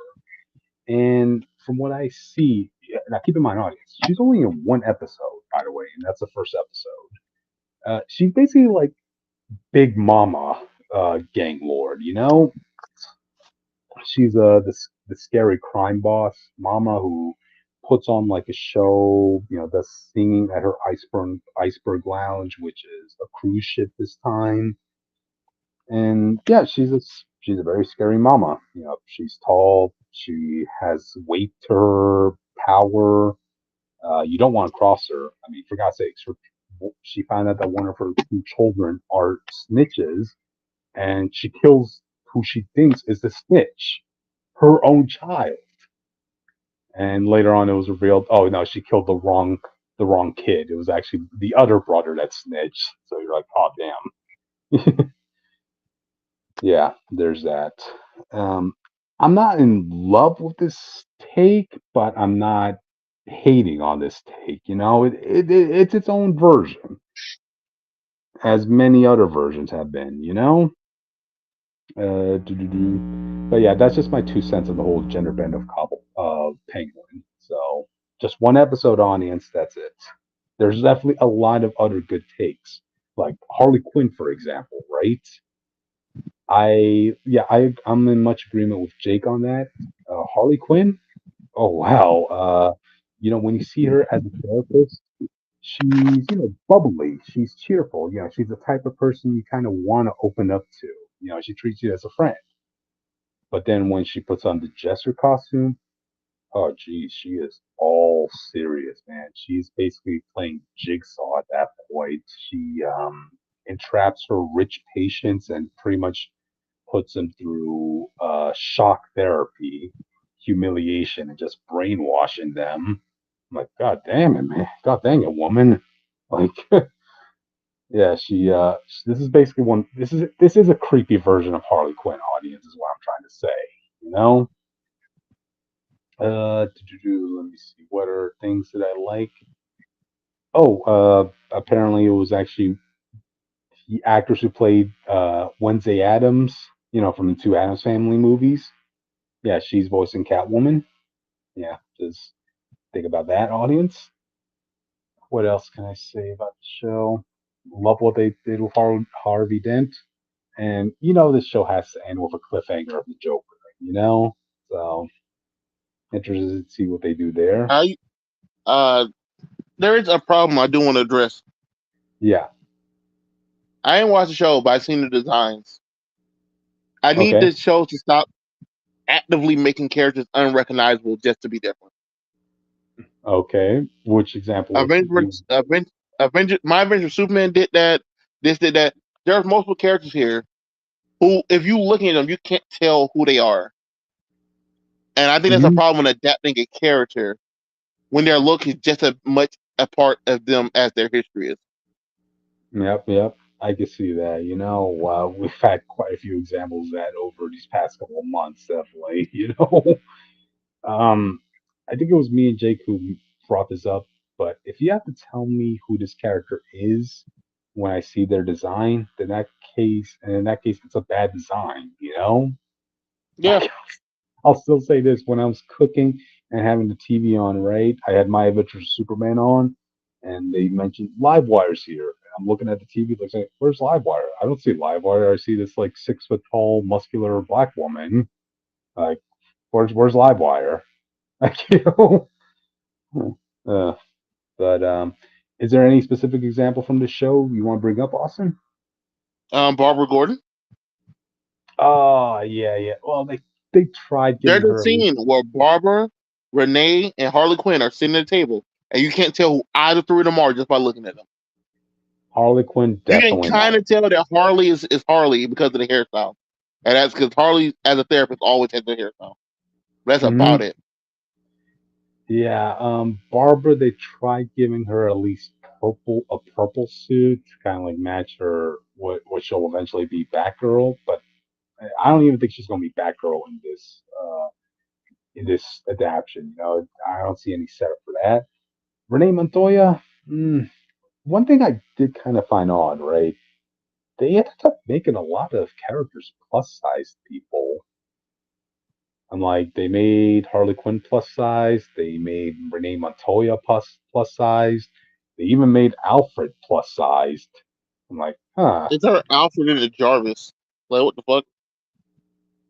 Wait, who are you referring to? Avengers Jarvis. Oh, okay, yeah. That is basically his design. Oh, that just reminded me of something. That's also another thing I kind of found that was messed up. This adaptation of Batman, he sees Alfred as his butler, like nothing more. Like he doesn't even refer to him as Alfred most of the time. He refers to him as Pennyworth. I'm like, God damn it, dude! Like, I'm fine with that. mhm. That means there's gonna be a story arc later when he realized how much Alfred actually means to him. They did kind of hint. They did kind of try that. They had an episode of The Gentleman Ghost. Like, oh, that Gentleman Ghost was a fun take, right? But there was a point Hmm. where Alfred was in danger, and then Batman, and I'm talking about Batman, like in his costume and everything, right? And full on who he is. He does have a moment of regret and like telling Alfred, like, look, I need you, right? Like, I can't see you die. They did have one breakout moment like that. Gentleman Ghost, dude. When you get a chance, you gotta watch that because the Gentleman Ghost, he's treated as serious man. Apparently, he was like one of the elite class back during the Revolutionary days who was pissed off at the concept of taxes. How? What do you mean I have to pay these taxes that will go on to help the common folk? So he ended up making his whole villain persona as the reverse Robin Hood. He makes it a point to only rob the poor. I'm like, God damn it, dude! Like, you know, I can there, respect it. there came Austin. There literally came a point, right, where his old house. Hold on a sec. I'm reading Vent's voice. Wait, are they really referenced to Dark Knight Returns in the show? Yeah, there are a bunch of references here. I can't They're into name all them. Batman stuff. That's every Batman show. Every Batman show reference every point of Batman's history at some point. Yeah, that's true. You'll be able to find it. I just can't think of it off the top of my head. I know Jake mentioned it in his review, but I just couldn't read that whole review. Tried doing the Cliff Notes version of it. But Gentleman Ghost, right? His house was up for sale by its current owner, and you see the real No, estate agent. Superman does not show up like Vince's like voice. Superman does I not think, show up. yeah, it's too early for Superman to show up. By But like, reckless, it probably just means like he jumped in front of lightning, or he's you'll, or like they'll there's mutants or something, like that type of stuff. It's not gonna be the Superman stuff. they'll be a headline in a newspaper saying like, Oh yeah, no, "There's I a know man it fast." was Carrie, Dark Knight Returns. Gotcha. The most you'll probably Uh, get is like something on the newspaper saying there's someone faster than, more powerful than locomotive or something like no, that. no, no. Carrie, the girl who was the female Robin, she's in the show Oh yeah, there was one of from that Dark was Knight a Returns. yeah, there was a homage to all the Robins in that episode. I know what you're talking about. There were people that looked like, Dick or, Tim and that stuff, and yeah, fan service moments. But yeah, going back to the Gentleman Ghost, right? When, the current owner of the house was selling it to the real estate agent, might I add, the real estate agent is a person of color. The ghost like literally comes out in anger, saying, You dare try to sell my home to the likes of him?"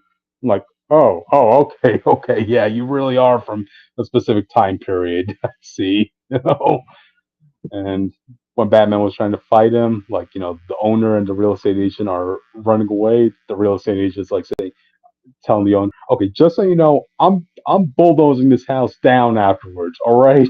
And the owner's like, "Hey, I wouldn't blame you." You know. I thought that was funny. Let's see what else. Um, I mean, I pretty much went through all the points I wanted to go on. I think if there's anything I missed. I feel like Jake would have definitely had a lot of input into this show too. Again, Yeah, I we probably both could have have, made a whole hour based on how yeah, Jake is. yeah.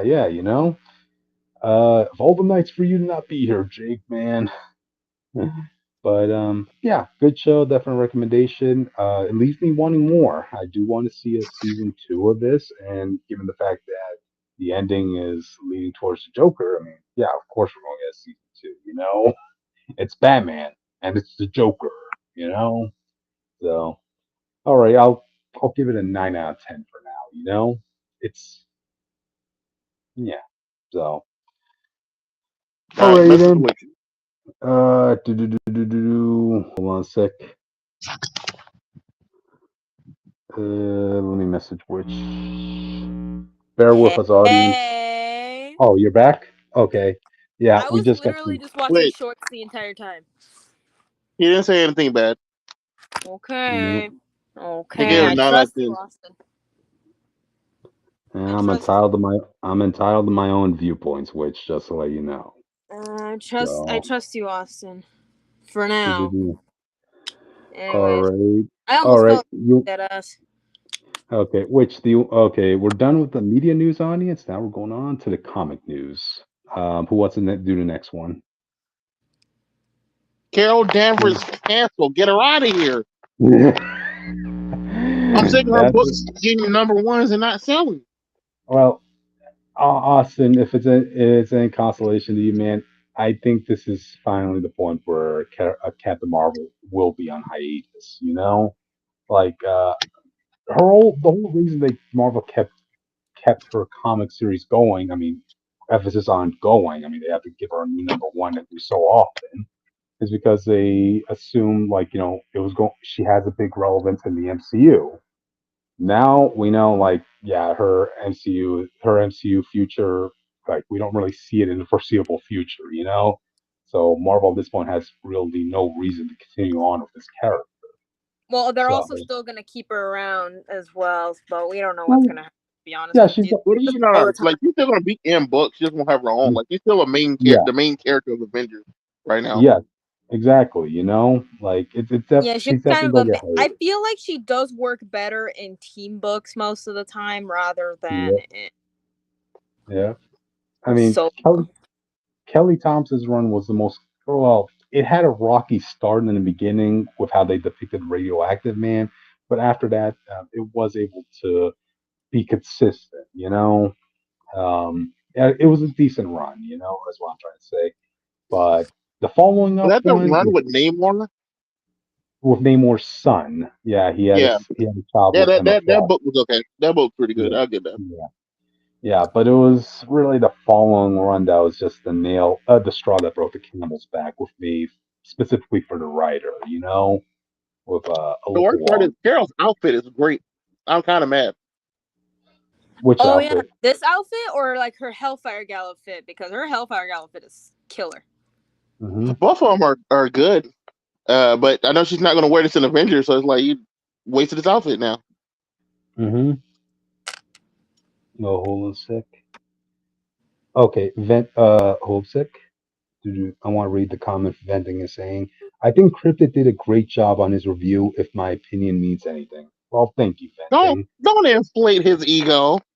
Yeah, don't inflate his ego, man. That's my job with Marvel. Okay, Marvel inflated my ego. Okay, that's all. That's all the ego that we need is my ego being Just inflated. saying, I've been a writer a bunch of times. So, all right, back to Captain Marvel. Yeah, I only gave this run 2 issues, which is very sad because I had so much hope on Yeah. this current run because of the writer, but the writer really let me down a lot. Like I think that's to the the point the worst part because her being so good at Avengers, it did have a lot of people want to go check out her book, and this run was just not that good. it's because she So wasn't the main character of her own book. It was literally a self insert of the writer in putting herself into Captain Marvel's book, and Carol just being the side character. Like, god damn it, Well, why'd you go and do that? You know? yeah, Um, but yeah, yeah, fans. Um, is anybody gonna get hurt the fact that we're not gonna have a Captain Marvel book for a while? I feel like we need to not have a Captain Marvel book for a while. Yeah, I kind of unless you have a good pitch, you know. I kind of feel like that's how Marvel's treating all cosmic Marvel right now.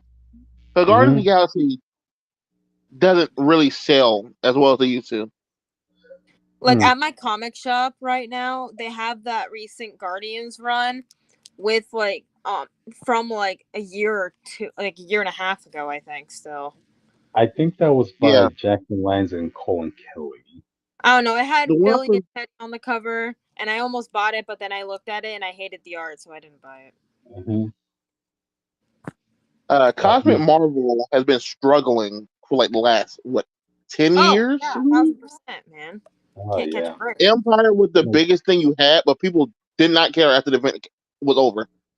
Hmm. True, because like we So all liked Empire. Austin, let's not forget about King, right? It was clear like the writer had intended King to be a big player going forward into the comics, I'm talking about the Avengers run, right? But they literally dropped that whole storyline with King, apparently. They dropped a lot of things. Yeah. And No, but I mean, that's bad too, because the it, storyline came was actually pretty interesting. And yeah, freaking that's for Judgment Day, they were trying to have yeah, Star Fox be a major fucking player in that, and then and afterwards, nobody likes Silver Fox. no one yeah, liked Star Fox. I don't know why they kept trying to make him like a thing, man. because he was in a Marvel movie and they wanted to build off like that This 5 years dude of is Did gonna fame. you see confirm that variant rapist, cover? bro. Did you see that I Star saw. Fox variant cover where he was a Oh yeah, furry, like an I actual saw that. fox? I saw one where he was wearing a lot of makeup. That's a American I Well, saw. that's fine, but Mhm. like I'm not talking about that one. I'm talking about the furry one. That one I didn't see. Google it. Google it. Google it, please. Yeah. Because it was a real cover that I saw in my comic shop, and I was like, who did Marvel pay for this commission, and how much did they get for it? Because, yeah. As far as I know, one artist got paid $200 or even less to do a variant cover. Well, Like, she unless you're didn't. like Peach Momoko or Alex Ross, I don't think you're getting a Yeah. lot from covers. Okay, I see that variant cover, which he kind of reminds me of that fox from what was it, Zootopia? Oh my god. Don't. Yeah, Not Nick. Not Nick yeah. Wilde. He reminds me of it. But anyway, going. Oh yeah, we were previously talking about King, right? Yeah, like they had this whole setup about King being targeted by the Twilight Court, and Yeah, it's finally time for him to die by the people who are destined to kill him. exactly. And he also tried finding like he found out that there's just one point in time that he just doesn't have access to, and that's just driving him crazy. And like he had to get the Avengers to kind of save him from the Twilight Court, this and that. But I think two volumes into that, the Twilight Court did come to Kang. I don't know what they did, but they just got what they wanted and left. And Kang was like pissed off at the Avengers. You failed me. I'm out of here. And then he just teleported away, and we never saw King. I'm like, yeah, that was probably the moment we should have known they decided to move on in the movie. Exactly, and it also doesn't help Austin that a little something happened in this week's Blood Hunt that kind of makes you wonder if editorial went to Jen McKay to say, okay, we don't want you building up King, we want you to build up a certain other character, but we'll explain that more tomorrow, audience, when we go do our comic reviews. So yeah, which knows who I mean, so. Huh? All right. Sorry, I was like looking up something. I was just talking about what happened at the end of Blood Hunt. Oh yeah. Yeah. No spoilers. No spoilers until tomorrow. No spoilers. I got 2 books to talk about. Yeah. Okay, but yeah, going back to Carol Danvers again. I don't think anybody really cares at this point, Like maybe like diehard Carol fans, but I haven't really met too many diehard Carol fans. The only one, funny enough, I know of is Kamala Khan, but that's it, Oh, you have not read NYX then, bestie. I saw that book and I'm like, good Lord, you just made NYX a Kamala Khan book. Like, the original version, the one that debuted Laura in the comics. Okay. That just fucked her over so bad. That was a Laura book, and that was not a pretty Laura book. Gotcha. But like I why they shouldn't have brought it back. Like they really should use a different title. Why would you bring this comic specifically back?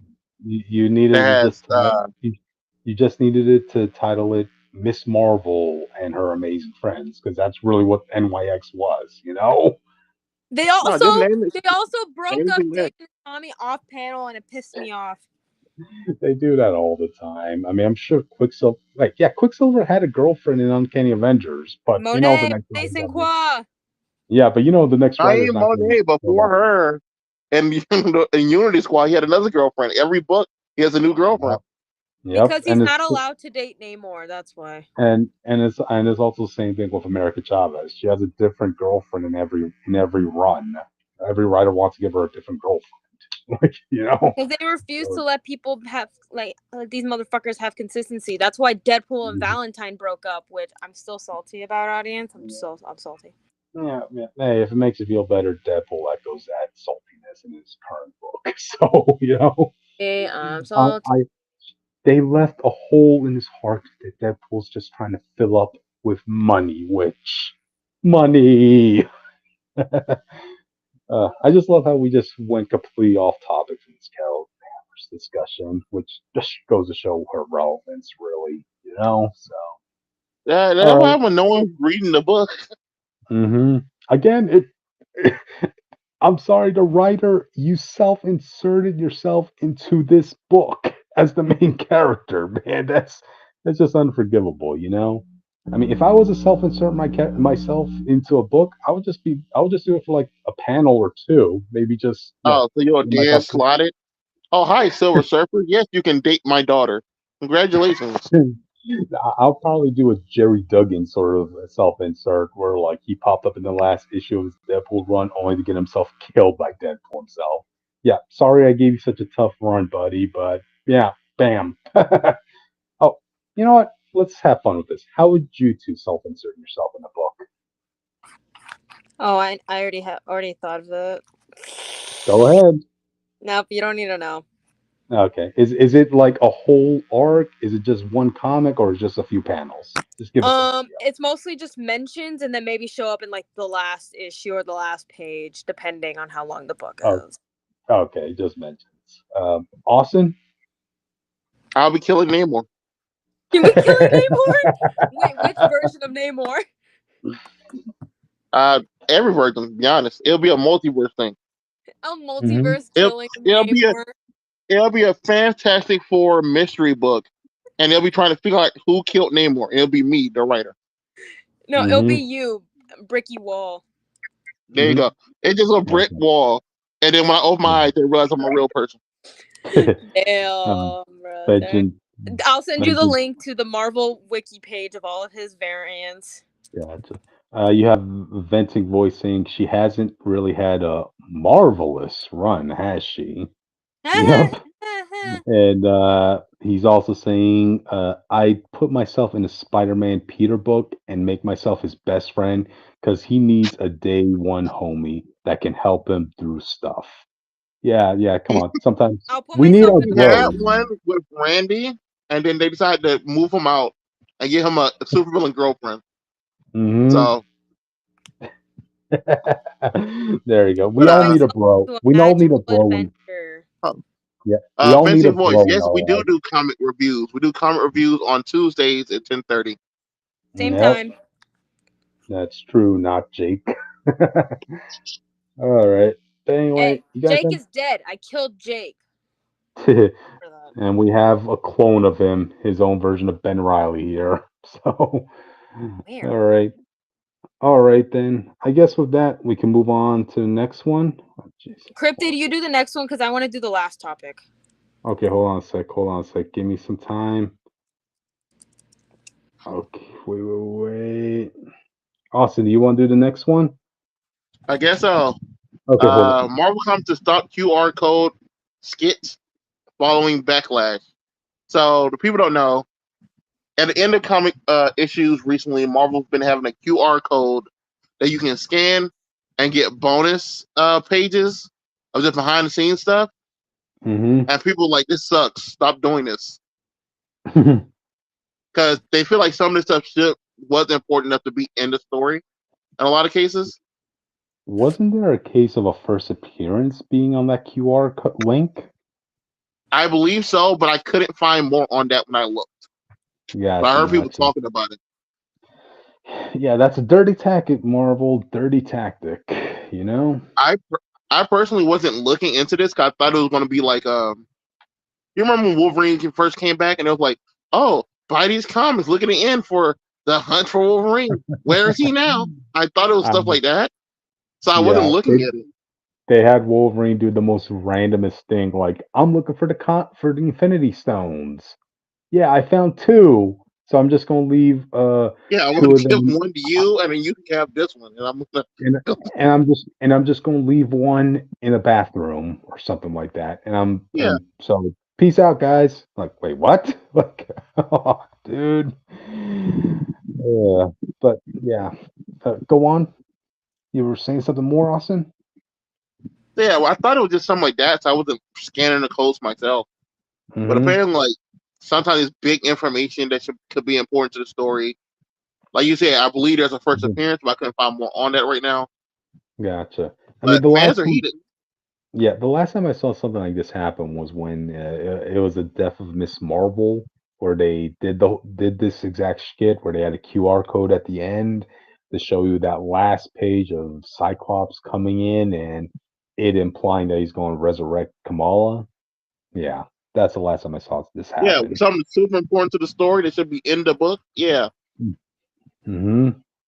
I mean, first, but when you go into the route of a first appearance, yeah, that is tricky. You know, I don't like it when comic book industries pull this stunt. It was like when I had to talk with my friend at my comic book shop, right?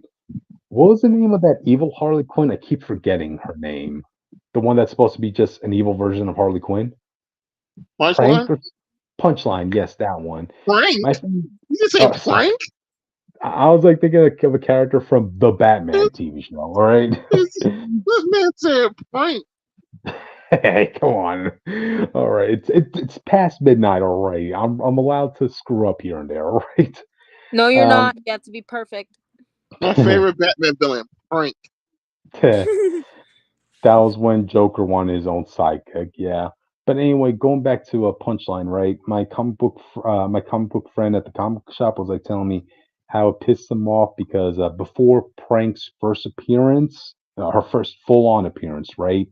There was an issue before that where you see one panel of like the lower part of her jaw, right? So now that brings up a conversation. Okay, so which constitutes a first appearance? Her first full page, or just one panel of just her lower mouth? You It know? should be the first full page, Yeah, technically. but then that's the way comic book industries would try weaseling it, saying like, okay, so now that means both of them are key issues, you know? And then Yeah. freaking resellers would hype up the prices on the most random books because of a Yeah, jawline or like exactly, an you know? eyeball. Exactly, which, you know? So that's why, like, when I heard, okay, these QR codes might be given first appearances, that I didn't like, at all. I don't think most people like that. That's kind of Mm, just like a shitty, greedy idea. exactly. But luckily, like, Marvel, they did issue a statement on this. This is just a one and done sort of thing. They're not going to be doing QRs for going forward for the last page, So, okay, good on you, Marvel. See, that's Um, why I like that they were doing like the red band, white band thing for Blood Hunt and soon yeah. Werewolf by Night Hmm. because you get more content most of the time out of the freaking red band, Yep. but you still won't be missing much of the story if you just read the white band. That's true. I mean, if anything, Marvel is trying Sometimes to it feel like it. experiment. Cause when y'all was reviewing the book, like feel like the first two issues, like around when Doctor Strange got killed and stuff, it felt like he changed whole parts of dialogue between the They did books. That things. it felt like you're losing something. Yeah, by reading the white Hmm. band. They did Yep. change things because got to make it less graphic, and they wanted people to buy the red band more because I think this was like one of the first times they were doing this. Yep. And it worked in that case because the red band issues, yeah, they tend to sell out at my comic shop, Oh, So I understand what you're I saying. pre-ordered them. Those were in my subscription, so I got them regardless. Cool, cool. I Cause mean, I'm bougie like that. yep. I mean, I'm interested in Blood Hunt, but not to the point of putting it in my comic book box. I kind of like to surprise my comic book shop by like buying books that are not just all in my comic box, Oh, I do that all the time, So, but yep. But yeah, the QR thing, okay, good on Marvel. Like you saw what the reaction is from the audience and are quickly course correcting. So good on you. Good on you. Alrighty then. Any other thoughts on this before we move on, guys? no. Let's move on to the last topic. It's getting late, and I want to dye my hair. Gotcha. Hold Getting on a late for you. second. It might be one. It might be 12:30 for us. Yeah, yeah, man. Ironic how you're the one who tends to be the most tired of all of us, which, And my social battery runs quickly. Okay. Anyways, Gotcha. regardless, we're talking about the announcement for Marvel Zombies: Dawn of Decay, which is a new Marvel Zombies book. And you might be wondering, what happened to the last one? It was a 4-issue mini. What are you talking about? Shut up. Anyway, It teased a sequel though, with Miss Captain Marvel coming back.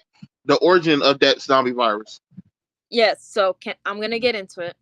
So apparently, Rocket Raccoon's latest scheme, as you do, basically caused Groot to become sick and become patient zero for this new zombie virus. Oh Uh, joy. as you can see from the picture, it does not look pretty compared to some of the others.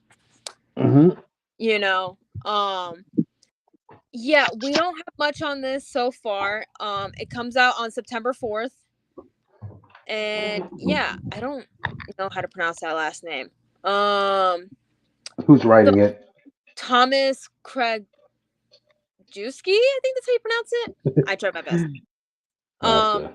the penciler and the cover artist is Jason Murr, because yeah. If you guys know any of their works, that'll be great. I'm actually gonna Google. I'm gonna look at this up. At least the writer. Mhm. Oh, apparently, so far at this very moment, from what it says on the Marvel website, this is the only book that he's done so far, but I could be wrong. Okay. Um, for the That's not the best time. I'll give it a chance. But the penciler has done a couple things. He's done art for Doctor Strange and the Punisher, Magic Bullets. He's done a Miguel O'Hara book, kind of just like one issue, and he's done a couple of Infinity comics. So I have hopes. Right. From what I saw when I first saw this book in the previews, I was kind of like meh, because I was more interested in the Namor book that just came out, which I did like, by the way. I just don't want to talk about it on the podcast because fuck you guys. I get to do what I want. I get to pick whatever books I want. But I don't know. I'll give it a chance. If I don't like it, then it's whatever. I think this might be like a 2-issue mini. I don't know. Yeah. I don't know how long this book is gonna be. It doesn't say on the Marvel website. But I'm keeping my mind open for it. I don't know if this is gonna be a new event or something, but we did get some cool covers. Hold on, did we get art? Oh, we got some art. We got some released art. Slay. Cool. But Austin? I always wonder when they do these type of books where it's like some random side story or a brand new artist. Are they testing a brand new artist, or do you think the artist came to them with like artist and writer, or do you think he came to them like, oh, I have an idea for a zombie book? They're like, sure, I guess. But the zombies are group based, so do that. So basically, from what I'm seeing from these pictures so far, Groot is sick and he accidentally sneezed on Captain America, and then he basically infects. He's the main reason why everyone else got infected. This Saturday morning variant is actually kind of cute, not gonna lie. Okay, cool. Sorry. Yeah, a lot of these basically covers pretty cool. I might actually be invested. Basically, it's zombies that are wood based audience. Plant zombies, yes. Plant zombies, yeah. Human you need to have some place. You need to have some. They messed it up. They could have had Plants vs. Zombie reference. Oh God! I don't think they have the rights to that. Yeah, maybe Groot versus zombies. Groot plant zombies versus regular zombies. We did get an homage cover to House of X with a variant cover, so that's cool, I guess. Fuck Charles. If the writer really wants to win me over to buy this book, he better be putting in the Green Skull. Okay, Cryptid, I'll make you a deal. If I read it and I talk about this book on the podcast, and if I say that I recommend it, you gotta go read it. If it has the Green Skull, Marvel Zombies, but yeah, I don't know. It just doesn't hit as much as like say Resurrection did, or that came out in 2020, or Black, White, and Blood. You know, that one was good. I really like that one. Yeah, Black, White, and Blood was great. Yeah, venting is another zombie book. I'll give it a chance. If I like it, I like it. If I don't like it, then so what? This is just one of those books that's like one of those unconsequential books. Yeah, you could pick it up, but if you miss it, you're not really missing anything big, you know? So like this isn't like a first appearance or like an event book. Exactly, you know? But yeah, any other thoughts on this, guys? No, I'll give it a chance though. Yeah. Can y'all stop rebooting the zombie universe every goddamn few years? Dude, there's at least 5. There's at least 5 canonical freaking one of these. Austin currently right now in Marvel canon, Deadpool and Wolverine are stuck in a zombie universe. Yeah. Yeah, I know what I said. Oh yeah. But you know what? If there's any fun in this book, I would like to say it's fun for the artist, because again, you have to stretch your imagination.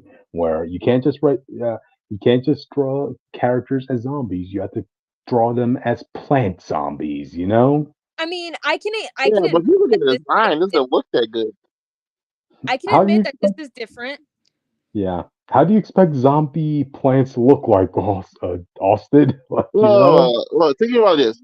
First, we had regular zombie superhero stuff. Yeah. Then we had the zombie brood combination. Yep. Then we got Black, White, and Blood, which is just regular zombies, but the style made it unique. And now we're just back to plant zombies instead of the brood.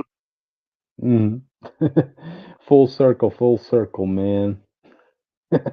It's just like when me and Jake were talking last week, right? About Deadpool talking about his him and Wolverine, what they would look like in 2099, right? Okay, let's have fun with this. Imagine yourself in 3099.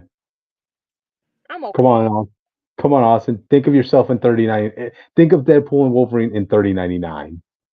Sir, we have that. It's a Marvel Future Flight. Okay. Okay, now think 4099. No, I'm okay. Yeah, I'll be dead by maybe then. I'll still be alive. Okay, now think of yourself in 1699. Cryptid, I'm gonna be for real with you. I'll be dead, so I don't care. Yeah, maybe they're just fighting zombies in hell. That was next Marvel fake slash event thing. Do a zombie war between all the zombie books. Okay, The ones I that want are them to still fight it around. out. Yes, I agree. Do Marvel Zombie Secret War, where they all get on one planet and Dude, they all can I fight be to real with infect each you? other. Can I be real with And you one about race that? over the I other. would actually read What? that. That would be interesting. I would read too.